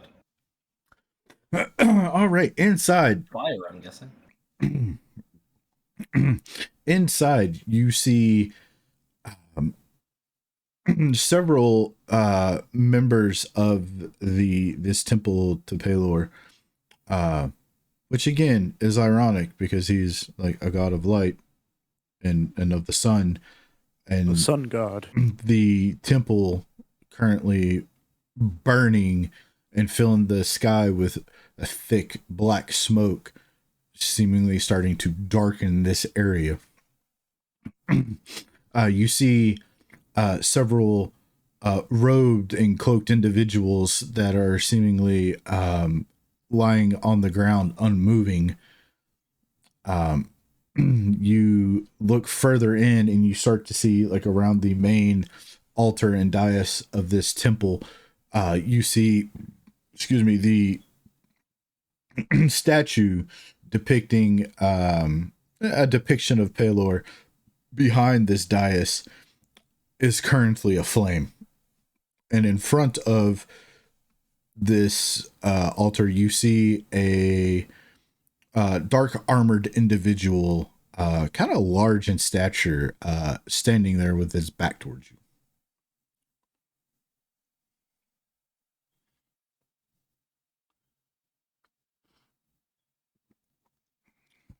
What do you do? Be quiet. I think Just you can taking roll a stealth nap. out of it. I kneel Taking down a next nap. to one of the closest robed figures. Is he breathing? This one appears to be breathing, however, is unconscious.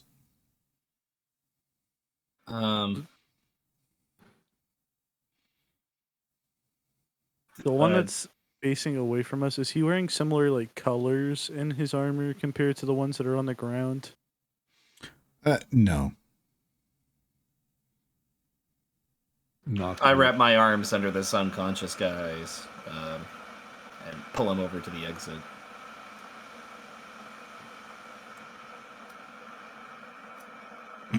Okay. Also, for clarification, just because Ben is not here, Mordecai has just been like tagging along with the party this whole time. Okay. Just to clarify on that. So. Okay. Yeah. You know, the player isn't here to play their character, so it kind of gets thrown to the back of my mind. So, anyway. We'll knock an arrow and hold his action. Okay. Hello? You get no response.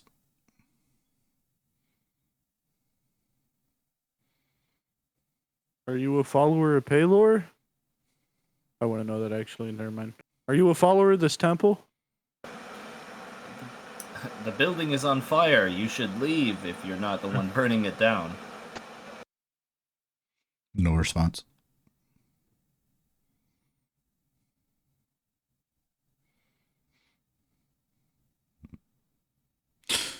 Jeff, you said Sauron? Enoth, you said that you reached down. There's a lot of background noise. Oh yeah, sorry. There's a kettle. Okay. You said you reached down and like grab a hold of the unconscious. Yeah, I wanted to. Yeah, I'm in the process of pulling him towards the exit. Okay. You grab a hold of this individual and start dragging them towards the exit. As you get near the entrance of the door that seemingly befuddled the group for but a minute, the door suddenly slams shut in front of you. At this moment, you kind of go to turn around and you see the statue of the depiction of Paylor that is of flame begin to crumple and fall and break and shatter on the ground as flame starts to spread and encompass the dais area.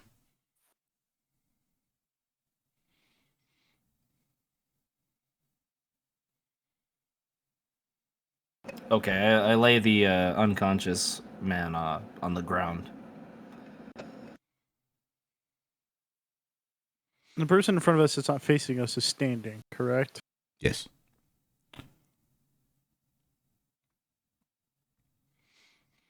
Ross, can you give him a little love tap? A love tap?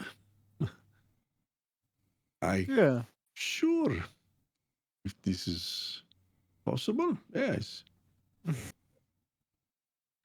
He will loose an arrow at the creature, whatever it is. Not before casting Hunter's Mark upon his Seth. And he will loose one arrow. Not very good, I'm afraid. It might hit him, just bounce off of him. That's all you wanted, right? Yeah, just to get his attention. We got a raid. Lord Gasumba with the raid. How is it going, Jay? Long time no see, my friend. You have your ready to action, your arrow knocked and bow at the ready. You go to draw back and you start to, sight in and aim towards the back of this individual. And just seeing this, even though you are not a follower of Paylor, just the fact of this depiction of the sun god being on fire and crumpling and falling and shattering. And the fact that this holy place is currently engulfed in flames. In addition, it kind of like ties in with the disturbing visions that you had in your dreams. It kind of shakes you for a moment, and as you let loose and your arrow flies, it just this veers off target and thuds into the wall. So you're saying this one missed? Yes. You suck again. Does the creature, at least, is he curious about this arrow hitting the wall? The arrow hits the wall, and for a moment, this figure seems completely unaffected and unfazed as the flames begin spreading faster and faster around this dais area. And suddenly you hear this deep booming voice begin to resonate from that direction. You fools. You are already too late to stop what has been set in motion. As he goes to turn around, suddenly his form, his shape that you see before you is also starting to kind of become engulfed in flame as you see him turn, and his form just begins to get larger and larger and larger. You're guessing roughly about the size of a fire giant at this point, but it doesn't look like a fire giant. This creature, this being, seems to be made up of like molten earth and fire, wearing a large dark suit of armor. From what you can see, the estimations put this creature currently at maybe 10-15 foot tall.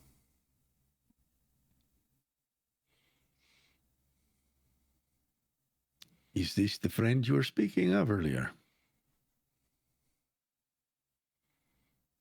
I don't think so. Well, he appears to know you.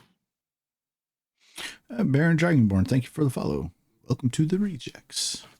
Does the guy look similar to the one that read the cipher? No.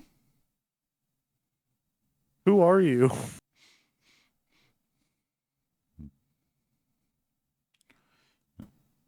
I am the undoing of this plane. As you see him reach behind him, and he pulls out this, what would be equivalent to his size of a great sword to your size. This massive hunk of forged metal that is probably as tall as you all. Solid black, almost obsidian in make, it looks.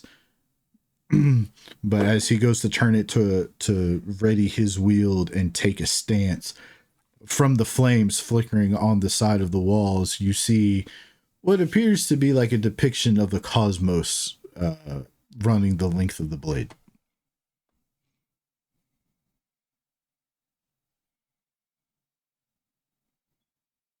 It does not appear Roz will be retiring anytime soon.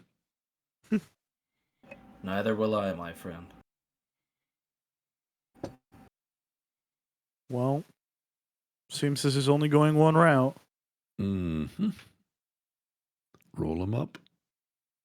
I need mine to clear. Roll them I up. don't think if I roll again, it'll roll over, right? It should, but I can. Okay.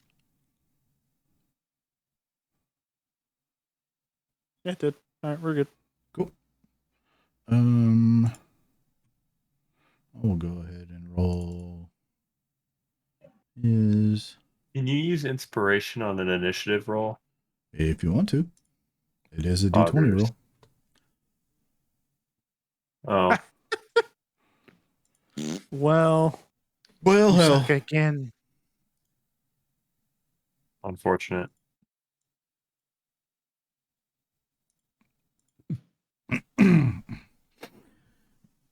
Okay, go ahead.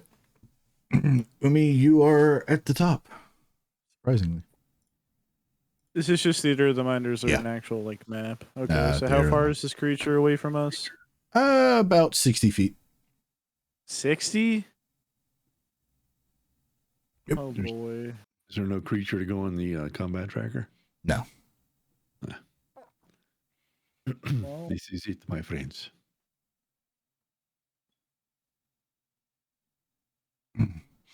Canadian Ancient Gamer, have a good night, my friend.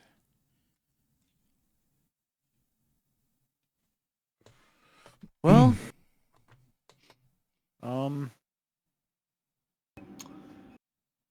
I will walk 30 feet closer, I guess.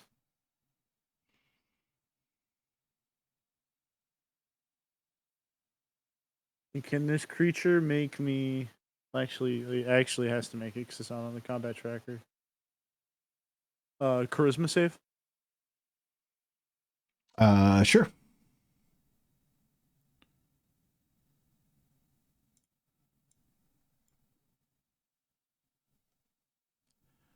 Uh, 24. That passes. That's my turn. Okay. Mordecai, let's see, what is he going to do? He is going to kind of look up and man, what in the Sam hell is going on here? Oh god, that guy's big and made of fire. Let's see. Is going to shoot his hand crossbow at it.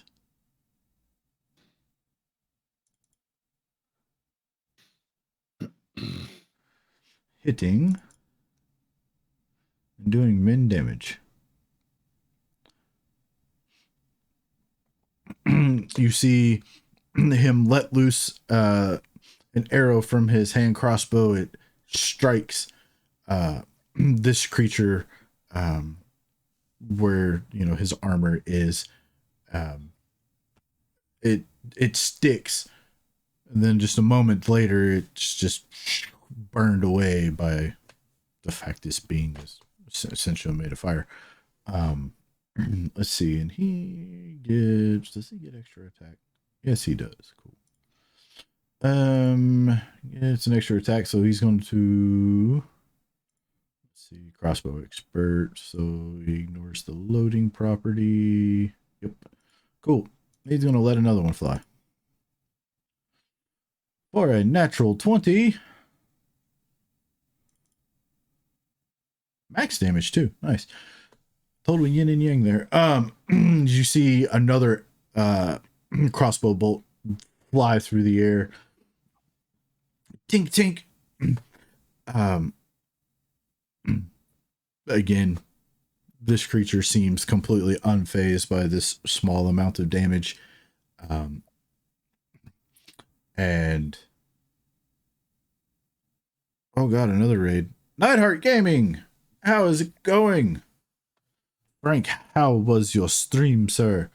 Kind of looks down and just kind of scoffs to himself. That will be his turn. Enoth, it's your turn.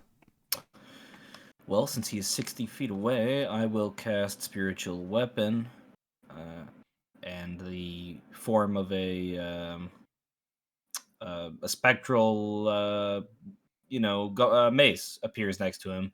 Okay. And it swings. All right. That hits.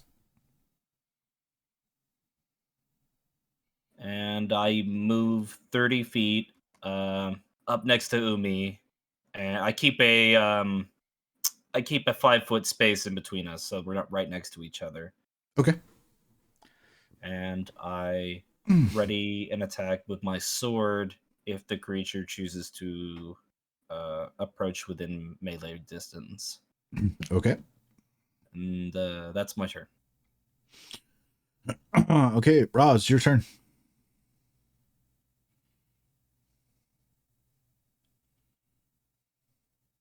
I think you muted. Yep.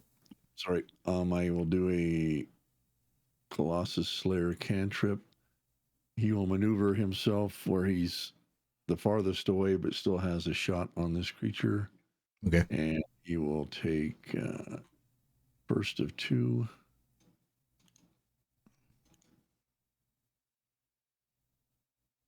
That definitely hits. Oh, a 20. Ooh, with my Demon Slayer. Is this Pew, a pew, demon? pew, pew, pew. You're not sure. Well, I need to know when we're okay. Do I need to add another 7 points of damage at the end of this? I guess is my question. If it's a demon, then he gets another 7 points of damage. Yeah, you. Damn it. Of demon slaying. That's because demons are one of your favorite enemies, correct? No, it's because of the longbow. It's a vicious longbow of demon slaying. Oh, yeah, that's right.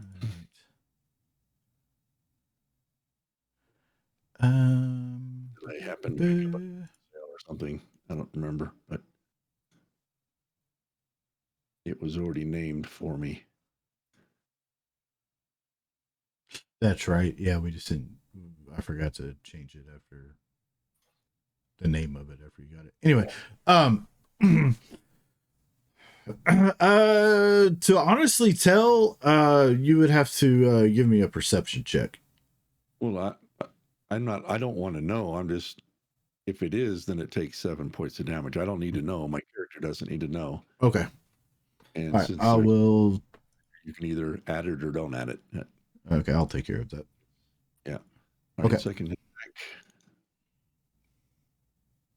That hits. And that is Roz's turn. All right. After Roz, this entity, without saying a word, just takes, uses his action and takes this massively huge greatsword, spins it around, kind of slams it point first into the ground as you see a large, just wave of fire just emanate out from it. All of the walls around you are now engulfed in flame. I need everyone to make me a dexterity saving throw. I would have Rowan's effect because we're Enoth. or Enoth, Yeah, yeah. Enoth's effect, yes. So plus it 4. Is a. I think What's it's your a plus charisma 4. mod? It is a plus 4. So yes, plus 4. That goes for everybody, right? No, just we're at a people within range. 10 feet of you. Oh yeah, you guys. So just you, me. So mine would be a 21. Oh, that's gone. There we go. Okay. And you the benefit also applies to you, Enoth. Yeah. So mine would be 16. Yep.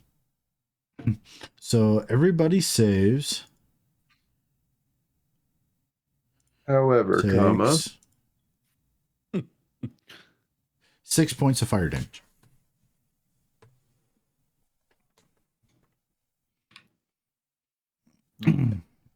After doing so,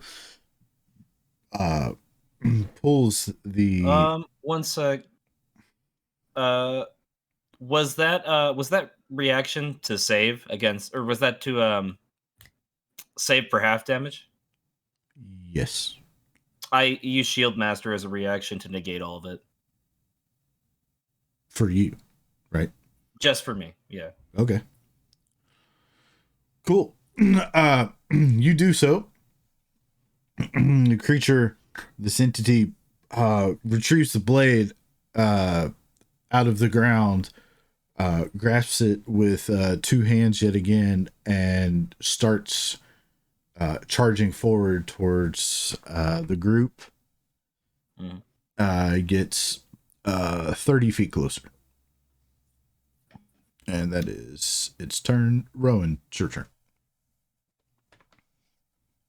I'm going to maneuver around the side as best I can, staying away obviously from like the flaming walls, but to where I can throw out a lightning bolt out of my wand without hitting Enoth or Umi, because they're basically right next to the creature now. Okay. And I need a dex save from the big man in metal armor.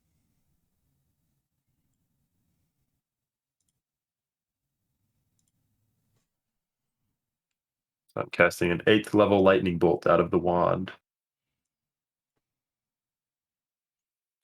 I'm pretty sure that failed with an 11. Oh yeah, that fails. And then I'm also going to use Using a legendary resistance. a channel Don't give me divinity ideas. for destructive wrath to maximize that damage. Okay. Therefore, it is going to be. Let me do the math real quick on the calculator. 78 points of lightning damage. Okay. My Lanta. Somebody's about to be the new target of this guy. Is what it is. That is going to be.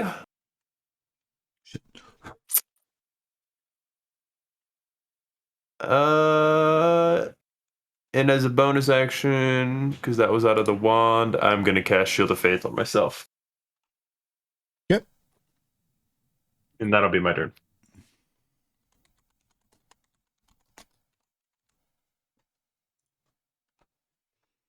Okay, Excuse me, Umi, turn. back up to you. I shall. You said you moved forward, right? I moved 30 feet, so we're in within melee between. Yeah, we're both next to each Yeah, other. you are next to this creature. I don't think you ever met Band-Aid, did you? No. No, okay. No. But no, yeah, that's right. God, that White Plume Mountain seems forever ago now. It does. You are now standing more or less face to face with this creature, this entity, if you will. And as a turtle, you are about how tall? I believe Umi's like, I can make sure. Yeah, he's 6 foot. So this entity towers over you. You being literally right in front of this entity, look up and realize your head might be at about where its knee is. okay, well, I mean, everybody's adventure until they take a long sword to the knee. Mm-hmm. And so I will swing at his kneecap.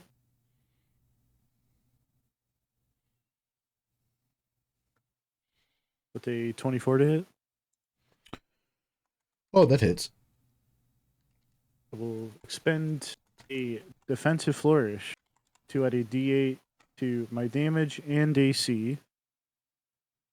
So an additional 5, so 19 in total. Then I will swing again.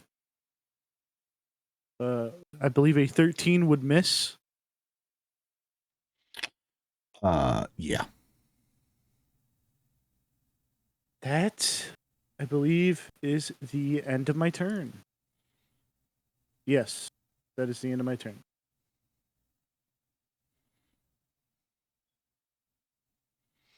Cool. Mordecai is going to do the same thing he did last time. That's a miss. That's also a miss.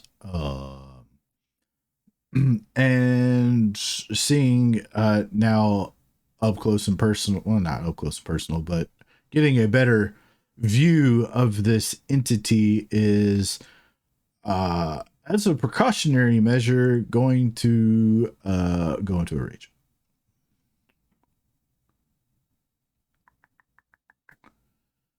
Oh, good lord, where is it on his sheet?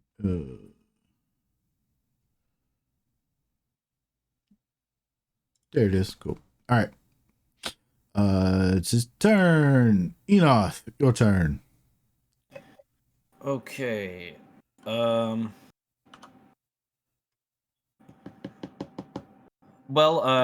I move the spiritual weapon 20 feet closer, so it's still 10 feet away from the creature. And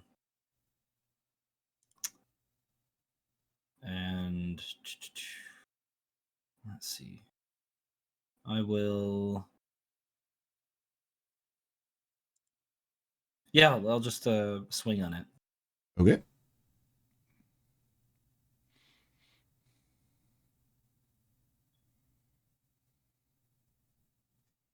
Yeah, does a 10 hit? 10 does not hit. All right. I swing again. 14. 14 just misses as well. Dang, I think I've only got 2 attacks at this level. Let's see if I've got anything cool. Your spiritual weapon's up. Yeah, he moved 30 feet. Spiritual weapon can only move 20 feet, so it's still 10 feet away. Okay.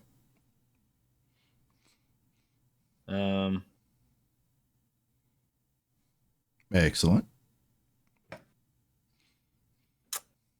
I think that's it. Yeah, that's it.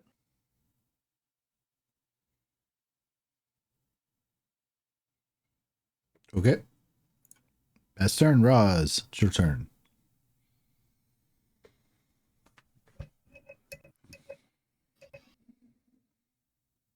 You're muted, Jacina. 2 shots. 2 shots. Go for it. God damn it. Still has Colossus Slayer, right? I guess.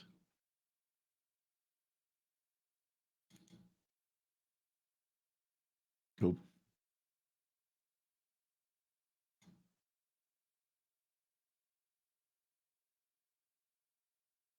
That's my turn. All right. Not much I can do about the neighbor deciding to take a shower. All right. It's turn.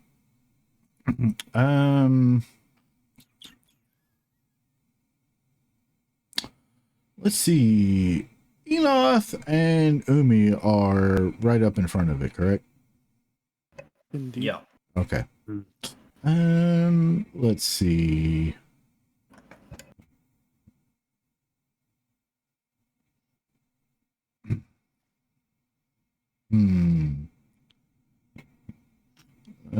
Let's see.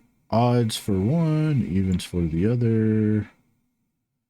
Odds. So Enoth, this extremely large, towering entity grabs this long black blade and wings it towards you.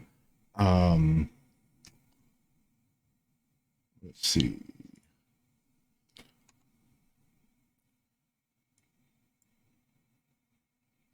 Uh, 23. Yeah, that barely hits. Cool. Damn, that would have missed me. Same.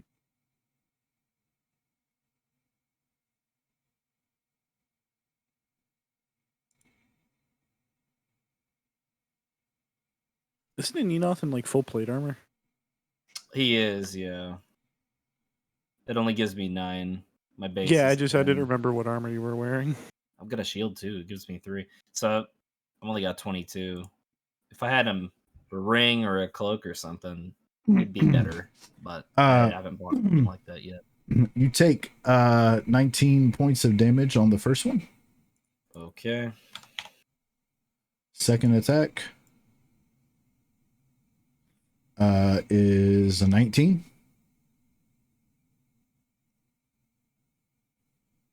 That one does not hit.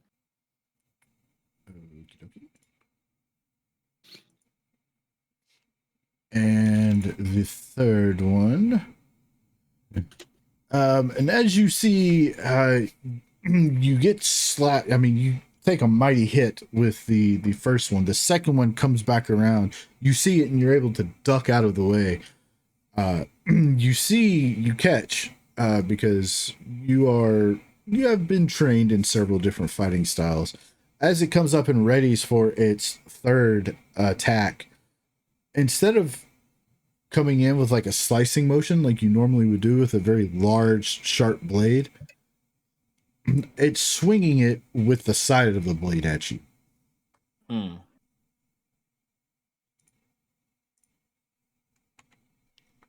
And 27. Yeah. To hit you, you take 13 points of bludgeoning damage, and I need you to make a strength saving throw. Okay. Don't forget to put your aura on you too. Yeah, it's +4, so 19. Well, you have it, I think, coded so you can put the effect on you. Yeah, I just you said that as I was rolling, so there was no going back on it. You feel the impact of this hit almost lift you off your feet. You are able to just barely muster the strength to essentially not get launched through the air. You kind of steel your resolve and plant your feet further into the ground floor of this temple and resist that particular effect. Rowan, it is your turn. Rowan is going to focus on his lightning bolt on the front of his shield, kind of reach out his hands and cast Guiding Bolt at a 4th level. Okie dokie. A 23, which is a 7d6 damage. 2, 4, 6, 7.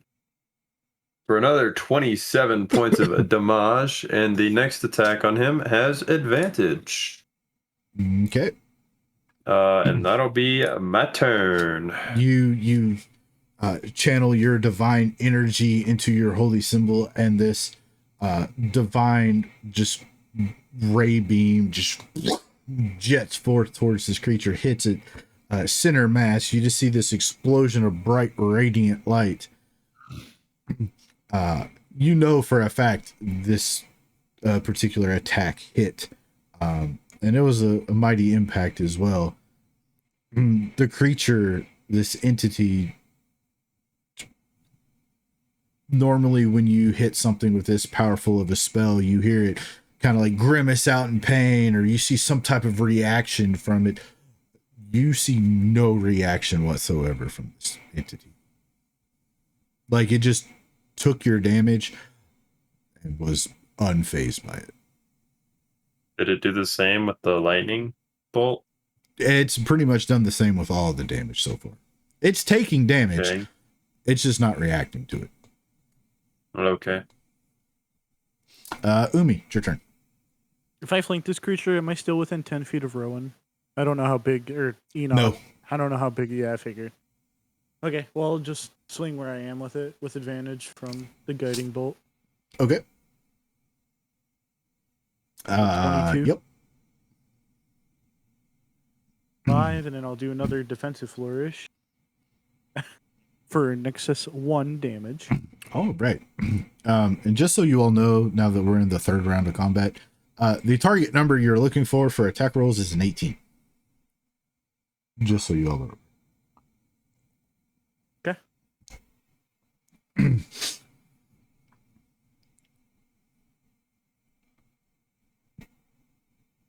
And that will be the end of my turn. Okie dokie. Let's see. What the hell?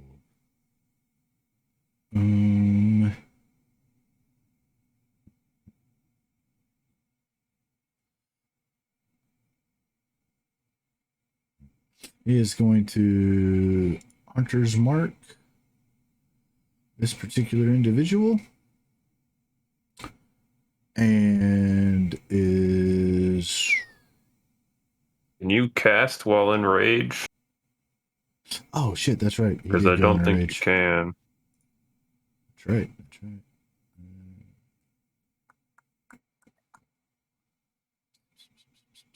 Yep. Okay, got it. He is going to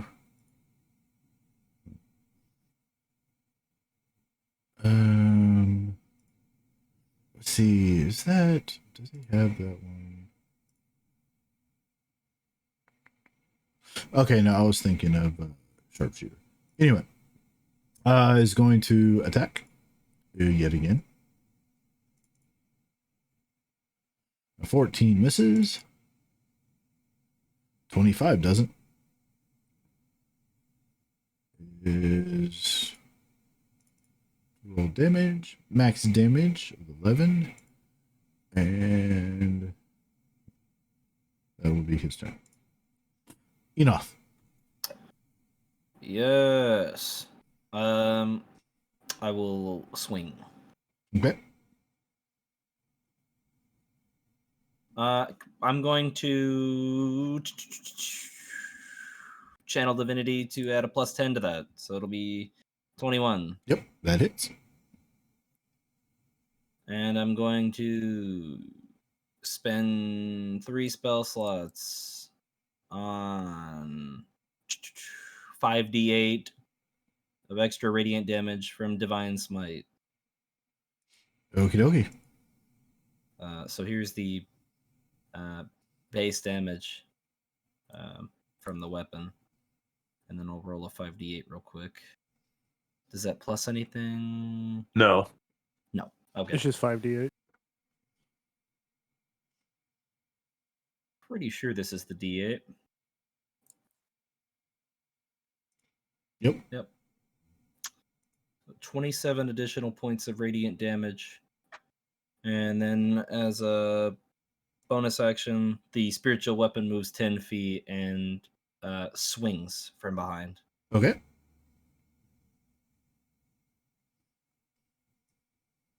Shit's it's swinging better than I am. Still have another attack. I do. Thank you for reminding me. That's a nat 20. Damn. If only Yeah, if only that one had been first. Right. Well, I've got another spell slot to spend, so I can Divine Smite again. It's You have a bunch of spell slots. Yeah, I mean, I have. Yeah. So if I use a second level spell slot, does that double it? So a So it'd be regular 68 oh, if you use okay. the second level spell slot. Huh? So It's 3d8 on a second level spell slot because it starts at 2d8 at first level. Right. It goes up by Yeah. 1. So it'd So- be 3d8, and then on a Yeah, crit, it's still so 6. actually you wouldn't have been able to cast Divine Smite at level 4.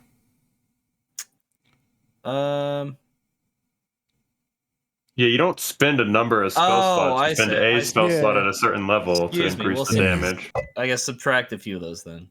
Yeah. Well, what's the highest spell you can cast it at? The highest spell is 2. So we'll say I spent a second level spell slot. You don't have third level fire. spell slots? No, I don't. I get those at level 9. Oh, okay. Paladins We or should quartercasters. be leveled up. Anyway, yeah, I'm definitely gonna spend another second level spell slot. We'll make it happen. So that So would be reduce that back down. So take off those 3. So he only took 11 points on the first one of additional damage, and then I'll spend. So would you say, Alex? It'll be 60. Well, okay. Well, this also begs the question, Jeff, is this a fiend? That is a good question. Is it a fiend or undead? No. No, so it'd just be yeah, 68. I didn't think it would be. You can, on your actions tab, go down to where it says Divine Smite level 2 and click on the effect and it'll roll it automatically when you roll your. That's awesome. I didn't know about that. Divine Smite level 2. Click on it, you said? Mhm. Okay.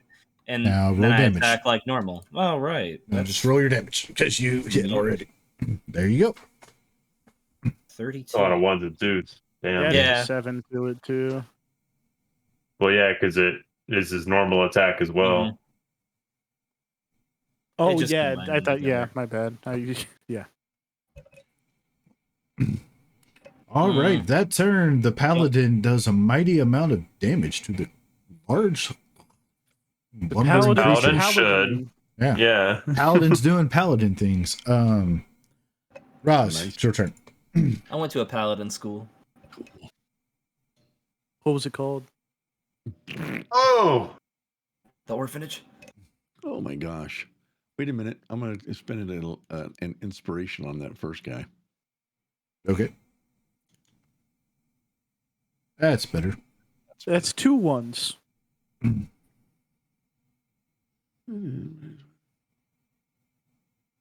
did it do Colossus Slayer? Oh, I guess it did. All right, that is all for me. It didn't do Colossal Slayer. It didn't? Did No, it your did Hunter's Mark. You'd have a D8 on top of that. I've got it in there. It is. Yeah, it's probably because you have to have the person targeted, and it's coded to if they're wounded. D8 every time I hit this guy. Oh, wow. Okay. Unless this character isn't wounded and he's taken no damage so far. Okay. After its Likely.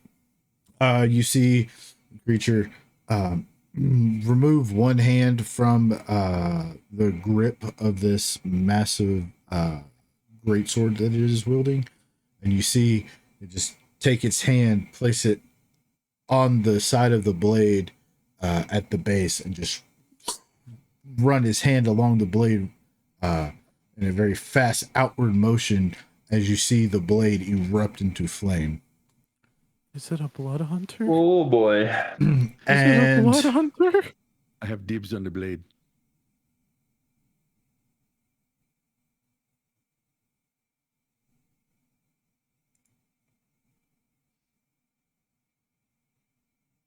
Can Roz even hold the blade?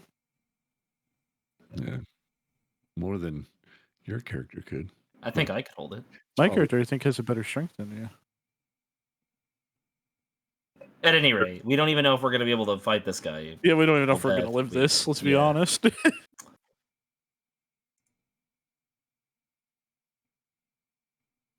Anyway, let's see. It is going to, you know what? Go after the paladin that just did a whole crap ton of damage. Sure. 31. Yeah.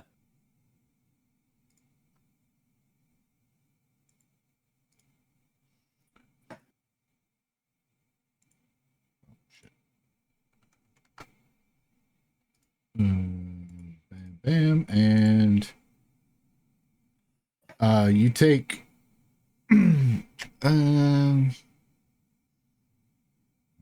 take 21 points of slashing damage and 6 points of fire damage on the first strike. The second one, It's a ridiculous amount of damage for only letting me have 82 max HP. Let's see. 40. 28. Yeah, I think that might take me down real quick. Let me get a calculator out. And another 20 points of damage. Yeah, I'm down. You should have just said that. Would have saved me the time of pulling up the calculator. Well, you know, basic math, you know. It's Oh, it isn't? I'm having to take my current HP and then add on the extra damage. It's hard to do mental math 3 beers in. well, that sounds like a you problem. That sounds like a personal problem. Yeah, it kind of does. Man, I'm going to come to your house. I know where you live. It kind of sounds like a And skill Umi, issue.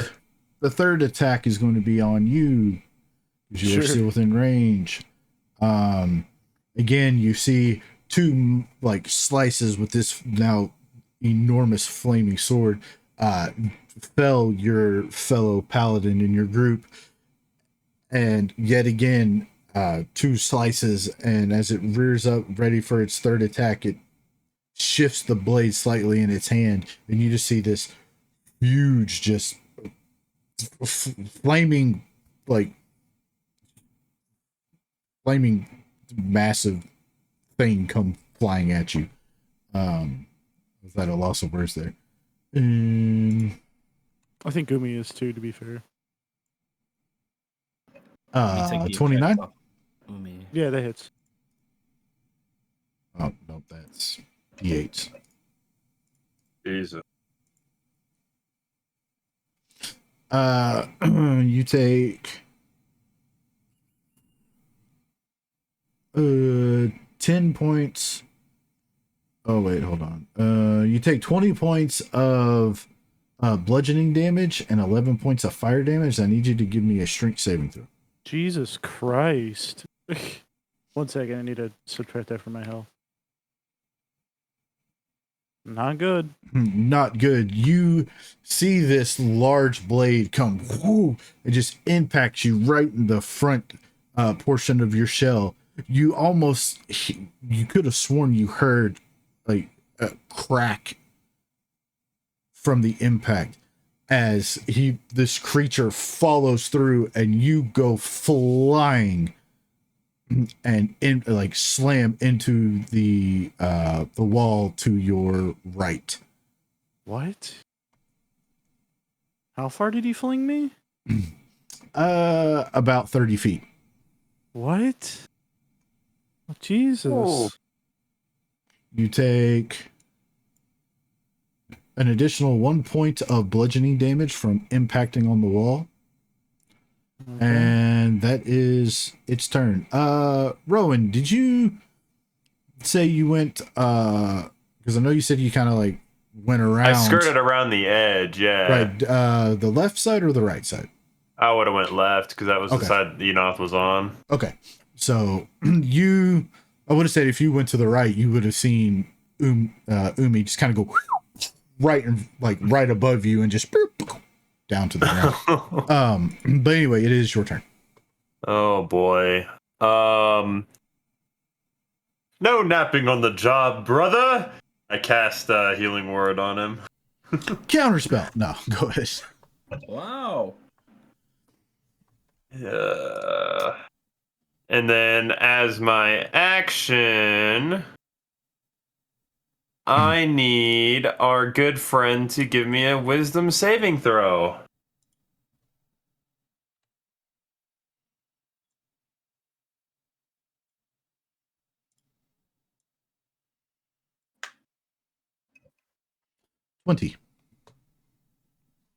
Son of a bitch! He succeeds.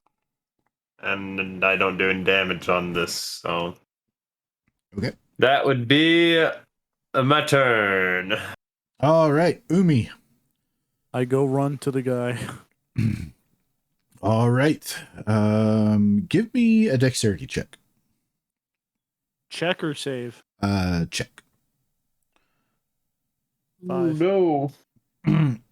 You are unable to kind of get sure footing and take off as fast as you were wanting, and you take 1 point of fire damage from the flames that are engulfing the wall.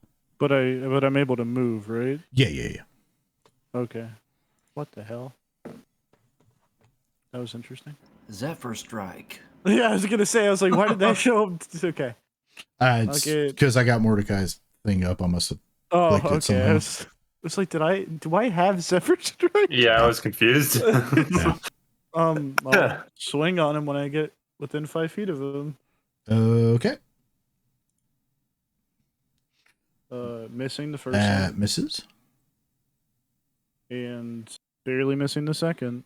Just barely missing. Both of your attacks just hit the metal plates that are kind of armoring him and just deflect off of it.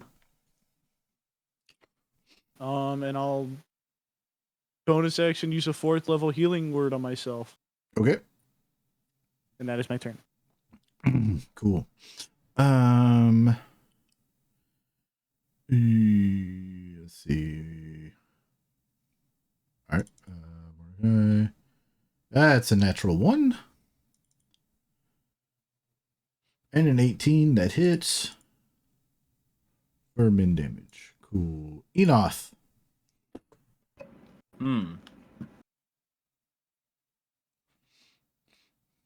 What do you do? I guess as an action, lay hands on myself. Let's see. 40. I've got 40 points. So,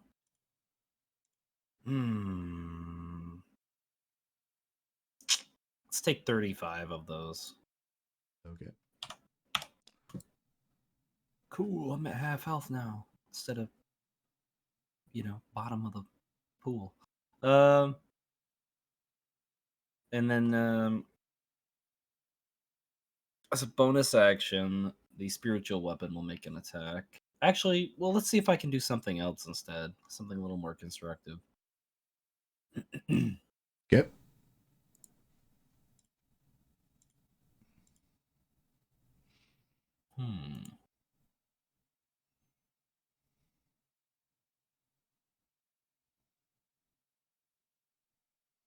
I can cast Shield of Faith on myself as a bonus action. Okay. It's a level 1 spell.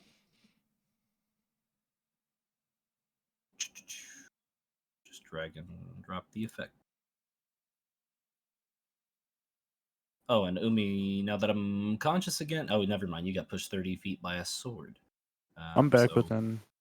Oh, melee. you are? That's excellent. I think you're close enough then.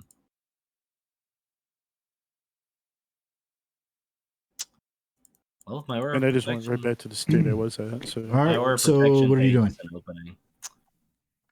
I was just giving him aura of protection back. Cool. And then that would be it. All right, Roz. First attack. And sorry about that. I'm going to use another inspiration to offset that first attack. Okay. That hits. Enoth, point of order before the next turn. You were down on the ground, unconscious and prone. Did you stand up? Yes. Okay. Just making sure, because being didn't prone in melee is bad news. Yeah. Add another 4 to that since I have Colossus Slayer up. Okay. Cool. You're having a flare up? Uh-oh.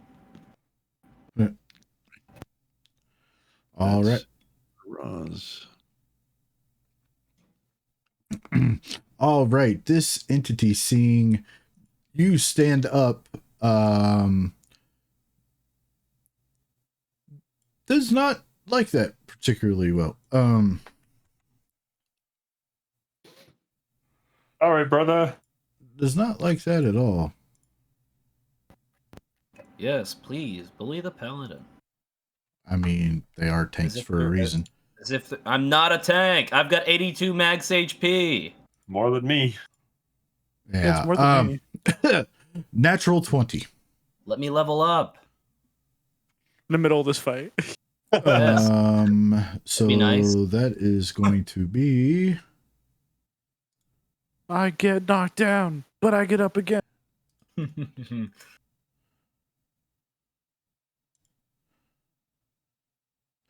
35 points of total damage off that first strike. I'm just down. That's it. I'm down. You don't even have to say it. Any amount of damage at all would knock me down. Well, I mean, he still has to hit you.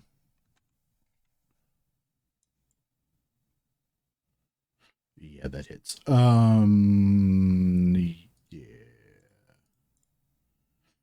Yeah, you are unconscious.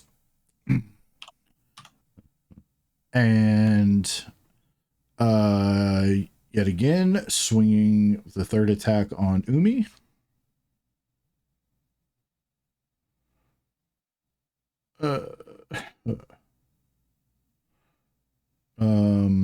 23.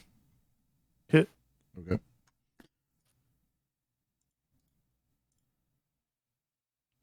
You take 18 total damage and give me a strength save. It'd be -5, so it'd be yeah, you do not 4. get the 4 points. So it would have been 21. Yeah, regardless, you are able to. How much damage did I take? You took 18 points total. 18. Serathon, Gotcha. thanks for the resub. What's going on, my dude? I will go ahead. Let's see. That drops, and that drops. Umi. You're good. Okay, cool. Rowan, your turn. I'll wait a turn before I cast another healing spell, hoping that this creature can die in that turn. And I need another wisdom save, please.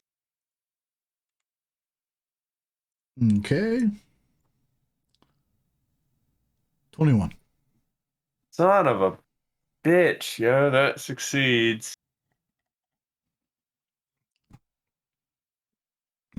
Okay. As a bonus action, I will cast my spiritual weapon onto the creature. Okay. And make an attack.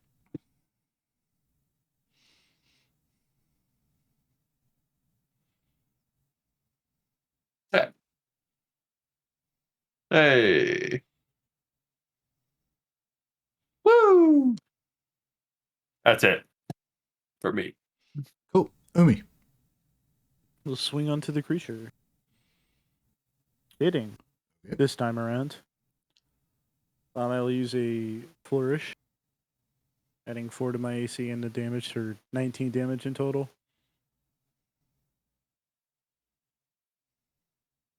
Then doing that, and then adding another flourish to that for another 1.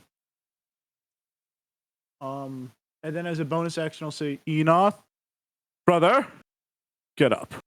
And I will second level healing word to Enoch. That is my line, umami. Ascend. Woo! Pretty good. Yeah, nice. Okay, 12 and then HP. that will finish my turn.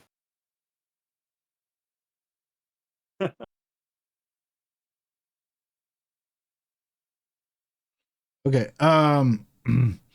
So you did you only use defensive flourishes? Yes, I used 2 of them. Okay. So how many flourishes do you, or how many bardic inspirations do you have left?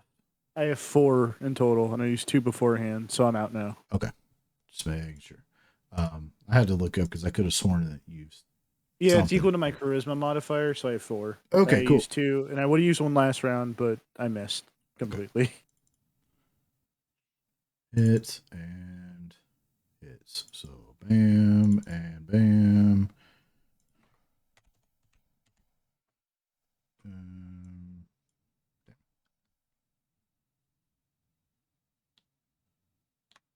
Okay, Enoth. Okay. You're conscious again. You are getting really used to waking up, being on the floor. Yep.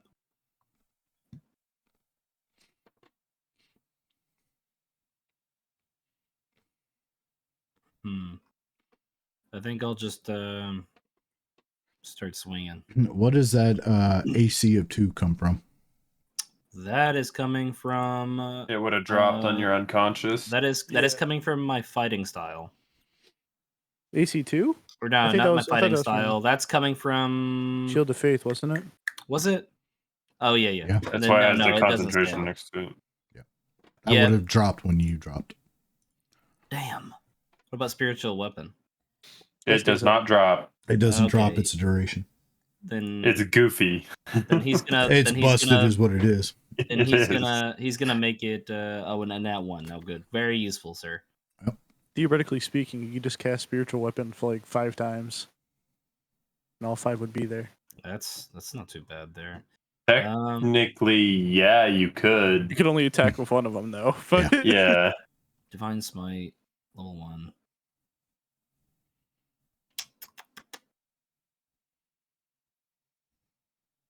$21. Cool. I don't believe a 14. No, 14 misses. Nope. That's it. Cool. Razumdar longbow. First shot.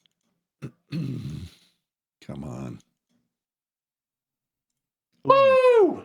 There we go. Pew, pew, pew. It gets added 8 to that, and then a 7 if it is a demon. There's your another 8 to go along with it. that would also be doubled. Oh yeah, so 6.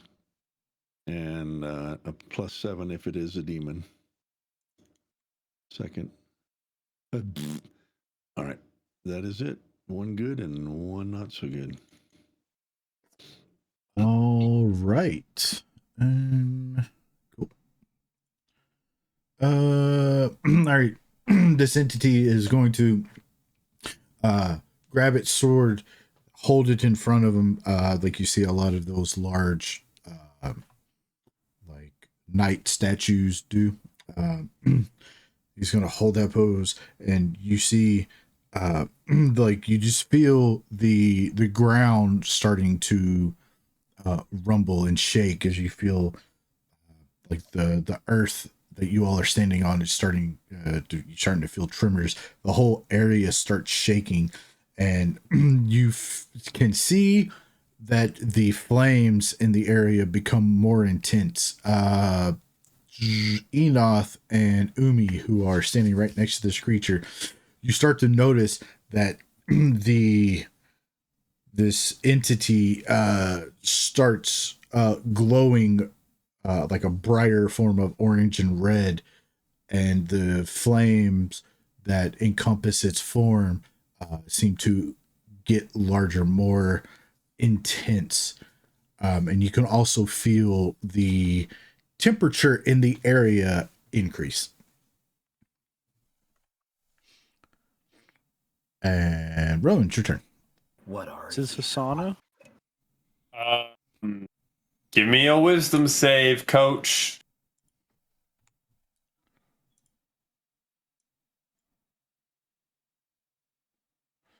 $19. Most people just Damn it. All right. Well, spiritual weapon's gonna attack.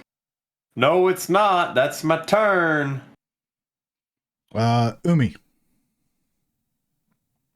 I'm gonna start swinging.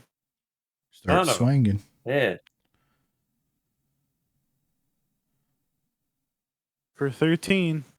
And I will bonus action healing word myself.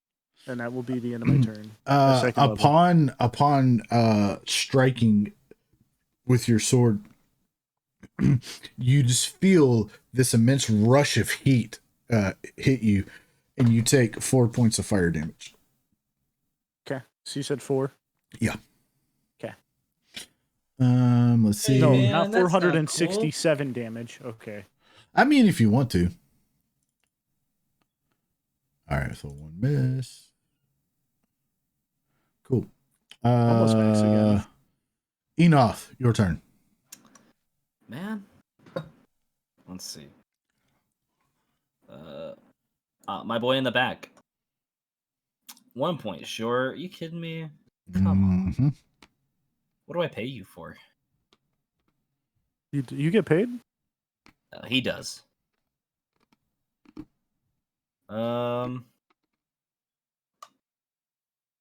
Did I see what happened to Umi? As he swung, he got blasted with heat. Was I physically able to see that happen? Give me a perception check.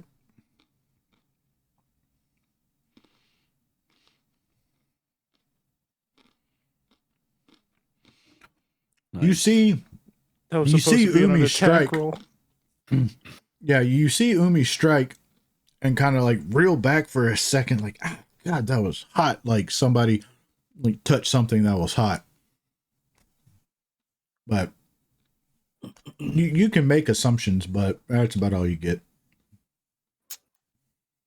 How the hell am I supposed to do anything then?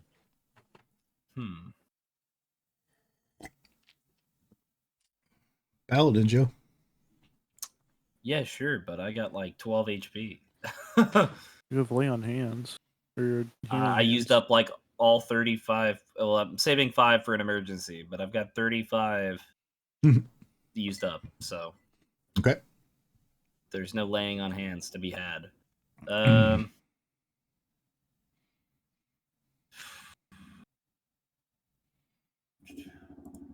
are you doing? I don't know. All I can do is swing. That's all I can do. All right. Go for it. What a paladin does. Just a swing. I miss. So if I miss, do I still take damage? No. Okay. You missed that's him, good to know. essentially.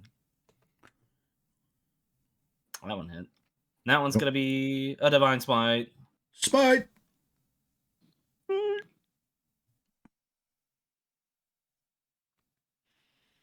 Nice. 24.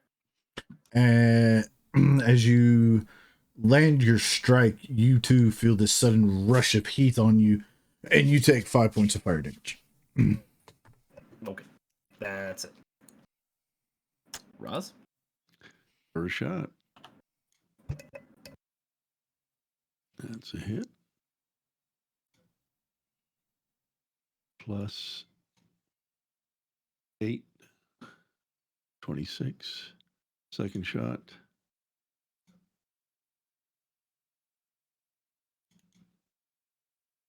And 14. That's all for us. All right. End of its turn.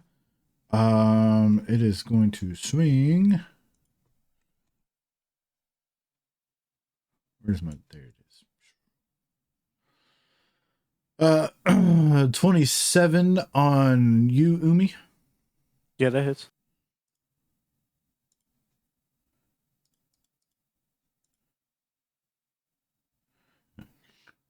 For 22 total damage. That's including the fire damage. Okay. Still up? Yep, second attack. 26. Hit.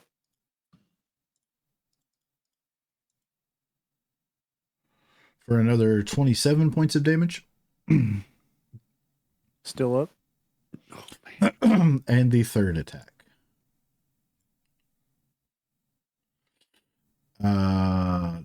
21.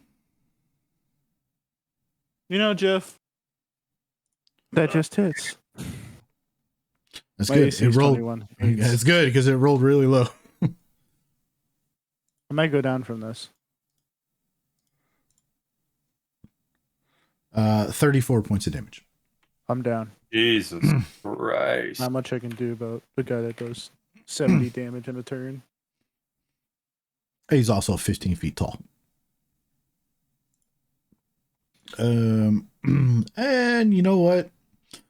He doesn't really consider Enoch much of a threat anymore. He is going to start. Let's see.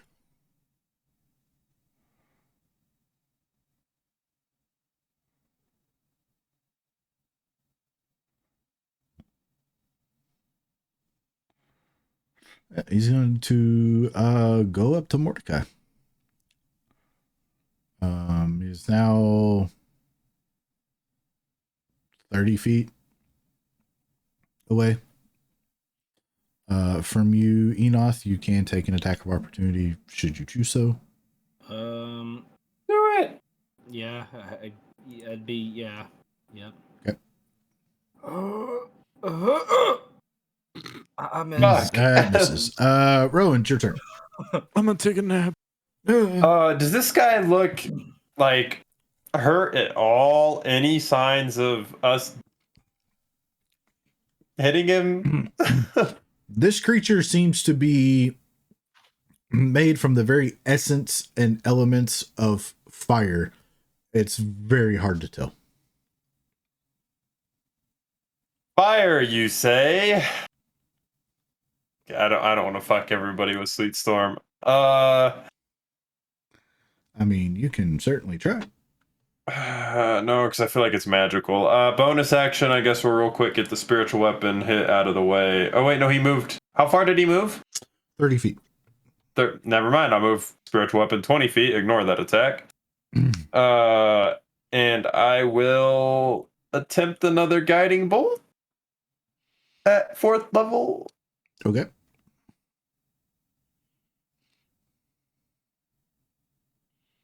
Ooh, that just hits. Nice. Woo! Where's Just the damage? hits. There it is. 5, 6, 7. The four, flame six, seven. casts shield in that. Come on, baby. misses. Yeah, 28 more radiant damage on him. And next attack has advantage. That is gonna be my turn. Cool. My babe. Your bee. That's safe. Oh, I rolled 2. The first one was a natural 1. Oh, that's wonderful. I love to see that. Mordecai's got this thing. That was a real good. Yeah, it was. To be. Let's see. How intelligent would he be in this instance? Fairly intelligent. Knowing being right beside this thing is probably not a great idea. Is going to let loose 2 arrows as he tries to move away. First one is a natural 1. Is he standing within the 5 feet, or did he move and then shoot? He's got crossbow expert. Oh, then he'd have advantage on that because of guiding bolt. Good call. Still misses with a 17. Goes to take a step away. The creature will use its reaction to there's the word there. Attack of opportunity. Thank you. Attack of opportunity. The thing. A natural 20. Oh God, this is going to be bad. Good night, Irene.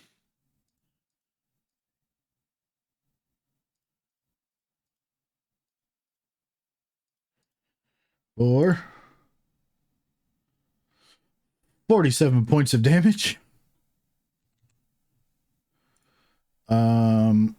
That will be his turn. He moves 30 feet away. I think. Yeah, 30 feet away. Enoth, your turn. Oh, I walk over He to has Umi. a plus 10 Limp. to movement speed too. I limp over to Umi. And I let's see, do I have any outright healing spells? I do not. So you will receive 5 points of lay on hands. Goosh.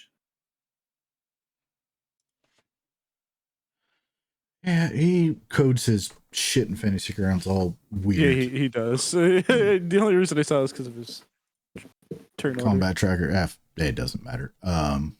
So you live Umi. Yeah, I had a 5. But do you really want to though? Oh. Spiritual weapon hovers past me. Well, actually, yeah, it hovered past me just about 5 feet, I think. The measurements are hard to keep track of. It's 30. He is 30 feet away from you. Well, the creature 25 is feet 30 away from you. Yeah. So then it'd be the spiritual weapon would be like I don't know 40 feet away roughly, right? So it hovers 20 feet and it's still like 20 to 15 feet Yeah, away. if you used the full movement for it, it would be about 15, 20 feet away from him. Okay. So you wouldn't get an attack with it this round. But No, I would not. as far as attacking the creature is concerned. Yep.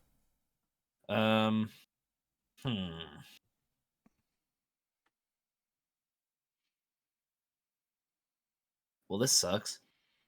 What do you do? I don't know. So is Mordecai on the other side of the creature? Is 30 feet away from the creature now. Okay. Good. With a I don't know. searing flash wound on his back. Fuck. I'm gonna hate myself, but I walk up behind the creature and swing on it. Yep.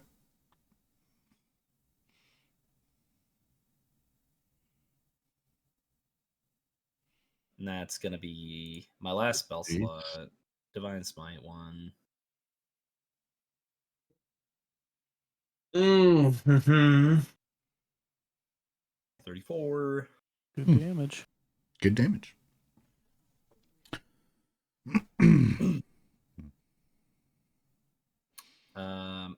I do have another attack. It hits. I don't have any more Divine Smite, so 15 damage is all I could muster extra off of that. And that's all I've got. And you take 7 points of fire damage from your 2 attacks. Am I still up? Hold on. Let me check. Oh, sorry. 6 points of fire damage. Yes, I'm still up with 1 HP. Oh my lord. One extreme in a dream. That's your turn, Roz. First arrow. Yeah. Plus an 8. Yeah, nice. Second arrow.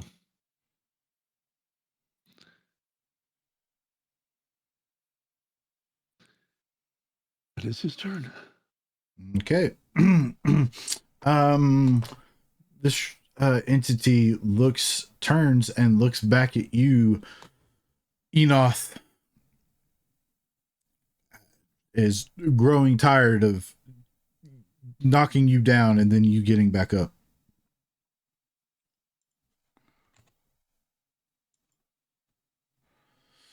Uh, 24. Yeah. I'm not going to bother rolling damage. You drop. Yeah, down. It's going to use its second attack to just let out this guttural yell as you see it lift its like massive, large armored leg and stomp across both of your knees. Why? And as this happens, even though you are on the verge of unconsciousness, you feel this immense pain as both of your legs are shattered or broken underneath of the impact of this. And you let out this just agonizing scream of just pure grimace and anguish and pain. Everyone else in the area hears this. Rowan, you look across and you just see this entity bring its foot down across your brother's knees, essentially, and you see him as he's on his way down of passing out, just let out this blood curdling scream and then just collapse on the ground. And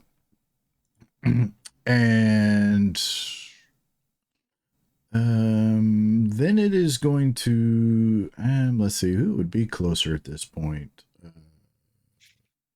Everybody's about equidistant, honestly. I think Mordecai is closest. He moved 30 feet away. So wait, is Enoth handicapped now?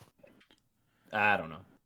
Magic and stuff. I'm pretty sure they can fix broken legs. We'll talk about that if we live. Yeah. Yeah. He is Let's see. You said you went up to the left side.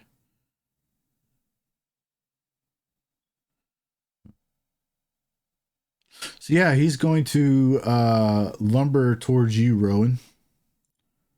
Cool beans. 28. I'm gonna reaction cast shield, and that misses. I'll take care of that. Okay. Brother. You're unconscious. Oh yeah, that's I right. hear him in my head. So wait, if we heal Enoch back to health, will he just be suffering because his legs are broken? They'd magically repair. They'd fill out like tubes of yogurt. I'd stand back up. Oh my god.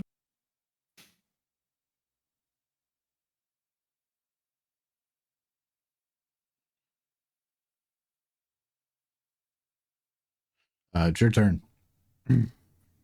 Oh, I thought. Okay, sorry. I thought he had more to do. He used his first two attacks to essentially shatter the legs of your brother. That's tough, man. This is why mother liked me more. Honestly, so if he was technically 30 feet away from me and my spiritual weapon was 10 feet away from him, that means my spiritual weapon can get there this turn, right? By math purpose. Because you originally cast it where he was initially, right? Yeah, and then he moved 30 feet, and I moved it 20 feet towards him. Yeah, moved 30 feet towards him, and then he moved the 30 feet towards you. But since it moved 20 feet already, it'd be able to get to me in that 20-foot movement. I'll say, yeah, it? go for it. All right, cool. It doesn't matter. It missed. Mm-hmm. Oh! It always does. I don't have anything. I don't want to expend all my spells because I don't know if I'm going to need them.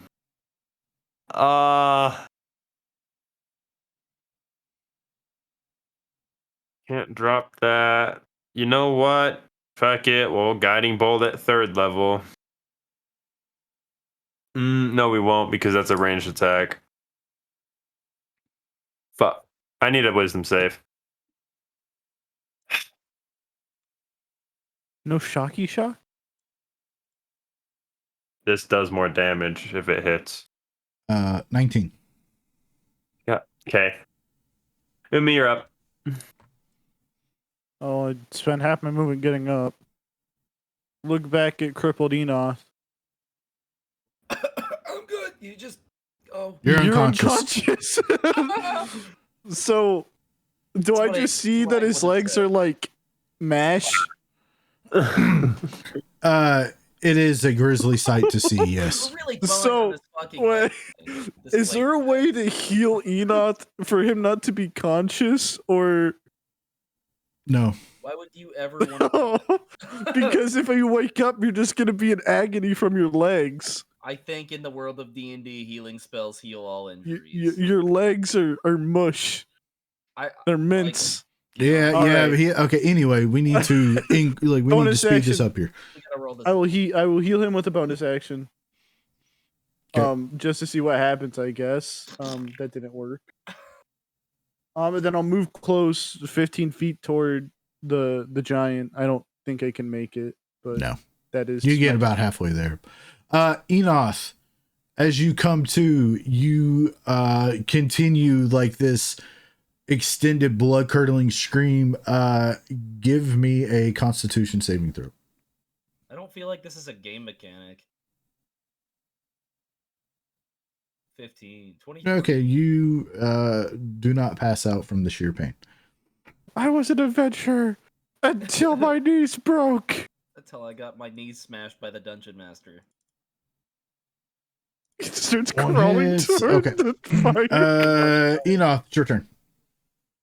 I don't fucking know. The Just magical starts weapon. crawling. The magical weapon. Well, actually, yeah, it hovers another 20 feet, but it's still out of range because the fucker moved another 30 feet. So, okay, it's yeah, I don't know.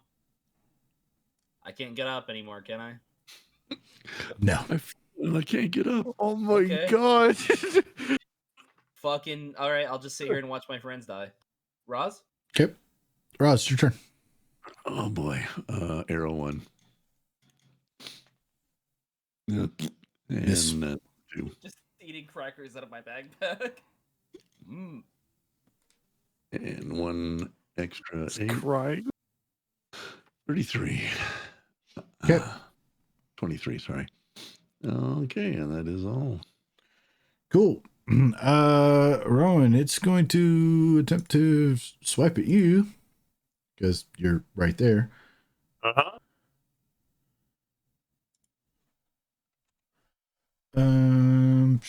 There it is.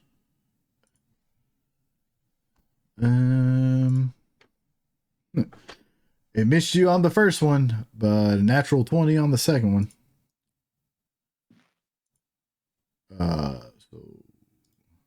But I'm a death domain cleric. Grave. Or grave, yeah, not death. If only. That's what I should have been. How many crits we get on us. Oh Holy my god. What You was take that? 62 points of damage. All right, you drop. Why was there so many dice? Because it was a crit. Were we intended to win this encounter? No. Shut up, cripple. It turns and walks towards you, Umi, taking its second attack. Probably gonna die. Wouldn't it be its third attack? Because you said it missed its first one on me. Well, it missed the one attack on you last round because you cast okay. shield. Oh, okay. And increase your AC to stupid proportions. 29. Yeah. Like fucking Pathfinder levels. Yeah. 27 to hit you, Umi. Yeah, I'm down. Most likely Okay, at 5 cool. hit points. You're down. And it continues lumbering towards Mordecai. Yeah, he's halfway to Mordecai now. Rowan, death save.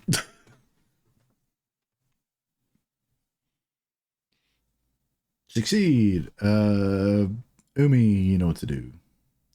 Can you take the +4 off of me, Jeff? Sure can.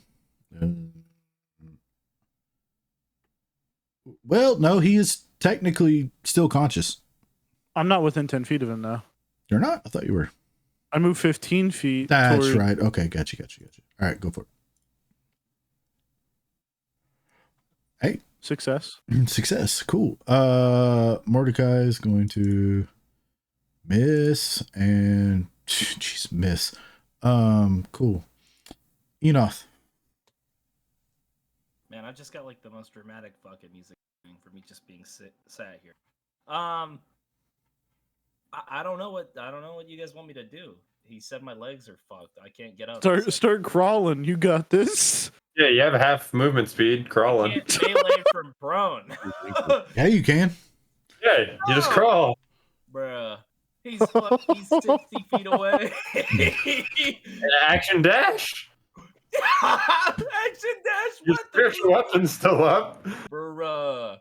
Is it? Oh Yeah. yeah, you're right. Have it hit you. It hovers. Take you out of your misery. It hovers over and hits him in the back. Okay. Well, I lay there on the floor and pretend to be dead, and it hovers over and hits him in the back. Cool. Go for it. Let's roll it up. That hits. Whopping 8 damage. I can't get the image of Enoth rolling out of my head. Just like. All right. Anyway, that's your turn. I discreetly put away my sword and take out my crossbow. Okay. That's it. Cool. Ross. Arrow 1. Hit. Plus 8 and 8. 21. Second. Okay. And as a bonus action. No, that is not right. Never mind. Cool. I'm just going to move towards Morty. Morty. That's a You broke my hit. legs. I was gonna post that, Alex, but I thought it was fucked up. It's just a baby giraffe. Don't post 32. memes about crippled That's- people, please. Oh my gosh, you guys are sick. It's just a baby giraffe learning to walk. It's not even messed up. No, the one above it. Oh, that was Sam. Uh-oh. That's not good. That's a nat 20 on Mordecai. I'm just going to say he goes down because he's that. Well, yeah, if he does 62 fucking damage. Yeah. So that's that. Rozzie's going to turn and face you now.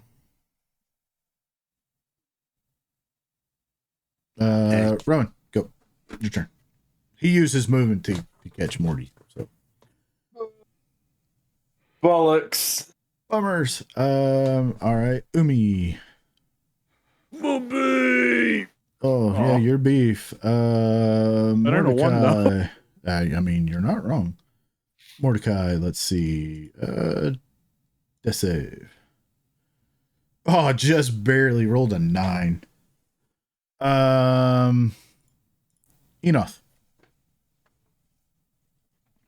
I lean up for a second, shoot at him with the crossbow.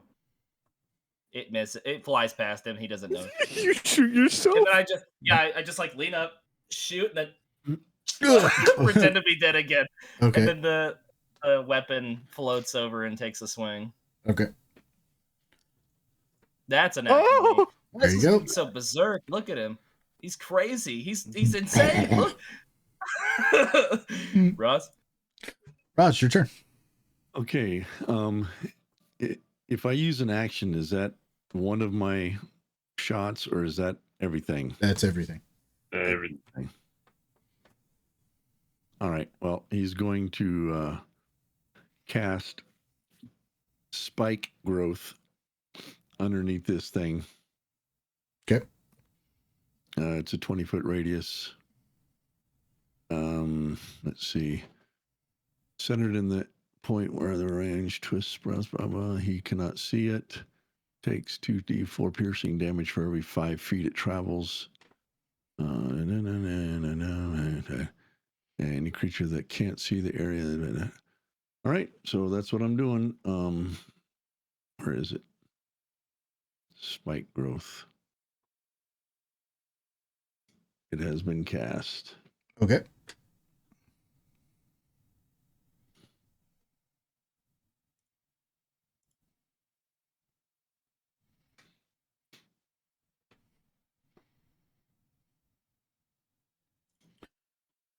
All right. What do you do? That's it. All right. All I can. All right. Cool. If that does everything, I can't. All right. Umi. You fail again. Oh boy. Let's see. Mordecai.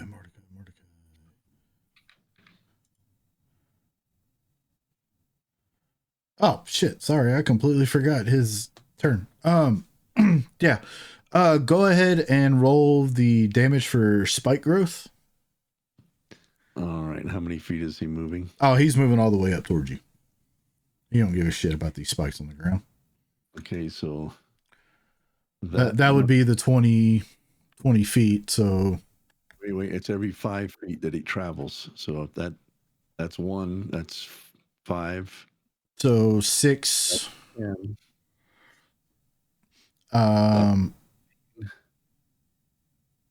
And that's 20 feet. Okay, so that needs to be minus 11, 12, 17 then. What? Because your damage is adding your Hunter's Mark to it. And you're not making an attack on him. Yeah. Okay. That applies to attacks that you initiate. Yeah. So he comes up to you, and you now get to see in up close and personal the full, like, intimidating presence of this large, massive entity before you.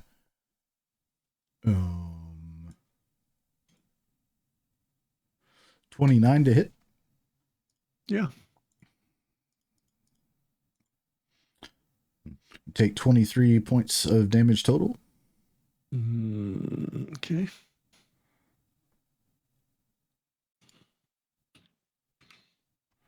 Oops. 26. 26 more. No, 26 to hit. Oh, yeah. Okay. Ooh, that was a better roll. Still had some ones and threes. 32 points of damage.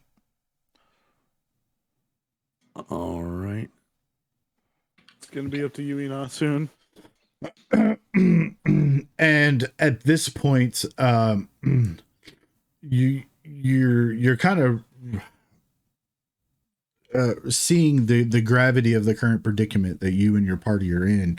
You're taking all this damage quickly from this large fire plane type entity. You're unsure as to what the hell this thing is.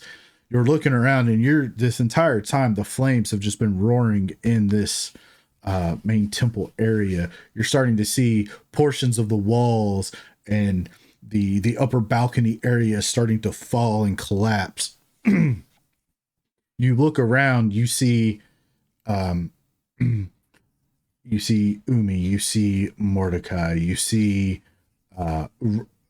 Rowan, all just lifeless, not moving on the ground. You witnessed the brutality this thing did to your paladin comrade Enoth as it was laying on the ground, seemingly growing tired of this holy warrior constantly rising to continue this battle.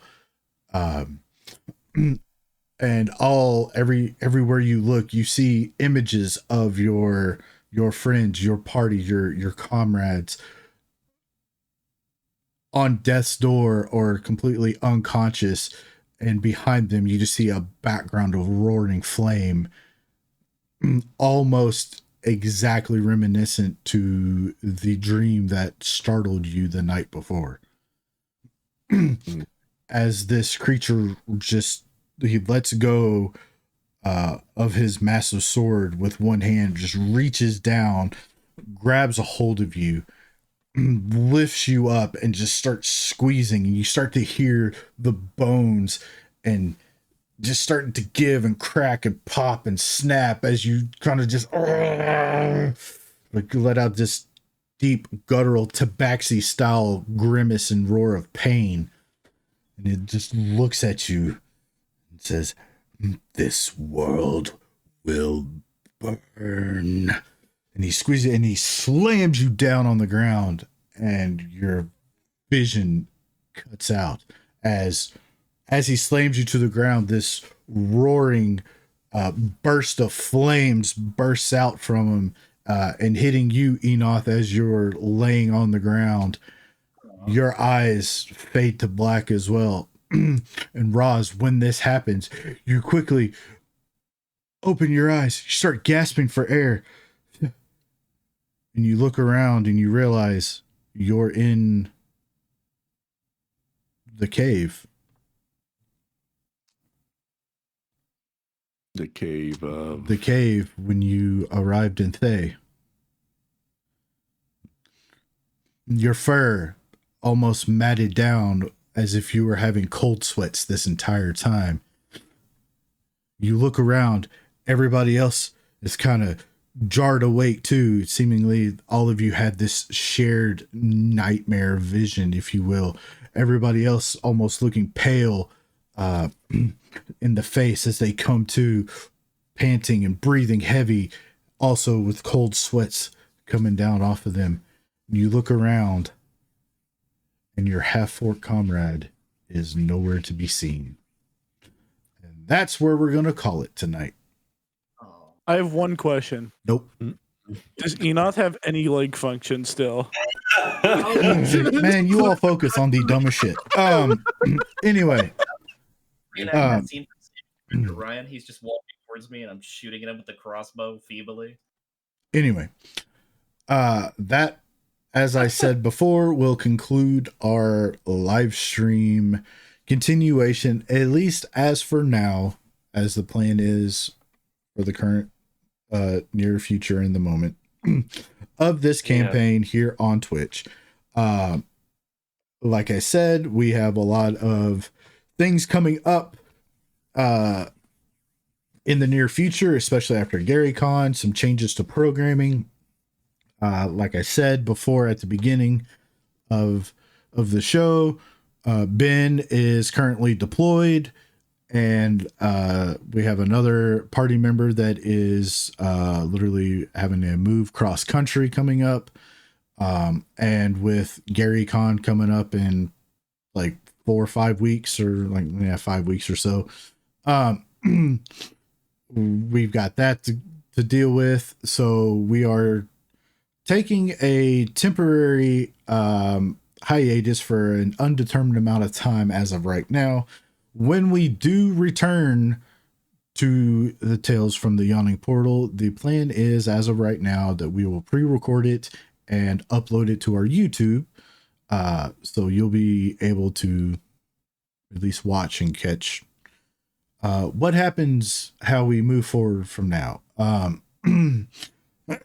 will say the last 2 sessions, because of everything kind of all happening all at once, I basically kind of had to throw the last 2 sessions together and just wing it as we went, because the adventure that you all technically had just barely started, there was no way we were going to get through it before having to take a break with everything going on. So we get through like 3 dungeon rooms. If that, yeah. I mean, Enoch would be crippled for 4 sessions. Yeah, probably. So everybody that has tuned in and watched over the last, I don't know what, almost 2 years now that we've been. And our game before that was still on Thursdays, so we've been on Thursdays for a minute. For however long that the Yawning Portal game essentially has been going on, because I know we've also done some, like holiday special stuff and other type things too. We appreciate everybody watching. Players, appreciate you subjecting yourself to this particular type of torture. It's great. It's fun. I wish the last 2 sessions could have been something a little bit more worthwhile, if you will, but kind of had to make do with pulling something out of my ass essentially to keep the story moving forward without starting the dungeon. So it is what it is. Coming up, I believe around the same time as GaryCon, we have the Gamers for Giving charity event. You can see it there in the chat. You can also find more information on our Discord if you join that. As far as other programming, at least what we have going on right now, you can follow that link to the current schedule. Of course, that is subject to change here shortly because, as I said, there's a big shift and shake up in programming. Will probably take effect after GaryCon. As far as I know, I haven't heard anything. I believe Out in the Black, the Serenity RPG game that is live streamed over on our YouTube channel by our friend Mech45, should be going on tomorrow. I'm not 100% sure because I know they had to cancel last week because we got hit with ice storm and power issues and everything. But that being said, guys, it's been a lot of fun. I look forward to when we reconvene and continue the story forward the proper way, I guess. Does anybody have anything they want to add? Plug? Advertise? We do Rhyme of the Frost Maiden, which is put on a podcast wherever you listen to podcasts. So if you like Rhyme of the Frost Maiden, tune in. Yes, check that out. And who doesn't like listening to Loco's voice? This is true. Also, on our YouTube, we have pre-recorded Savage Worlds East Texas University. It's very entertaining. You should watch it. The people that play that, they've been playing that particular campaign-ish for quite a while now, and it's entertaining to watch.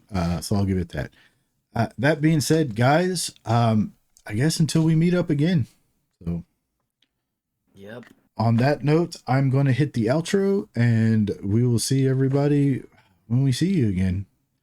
Thanks for watching. Night, everybody. Bye, have a great time. Goodbye.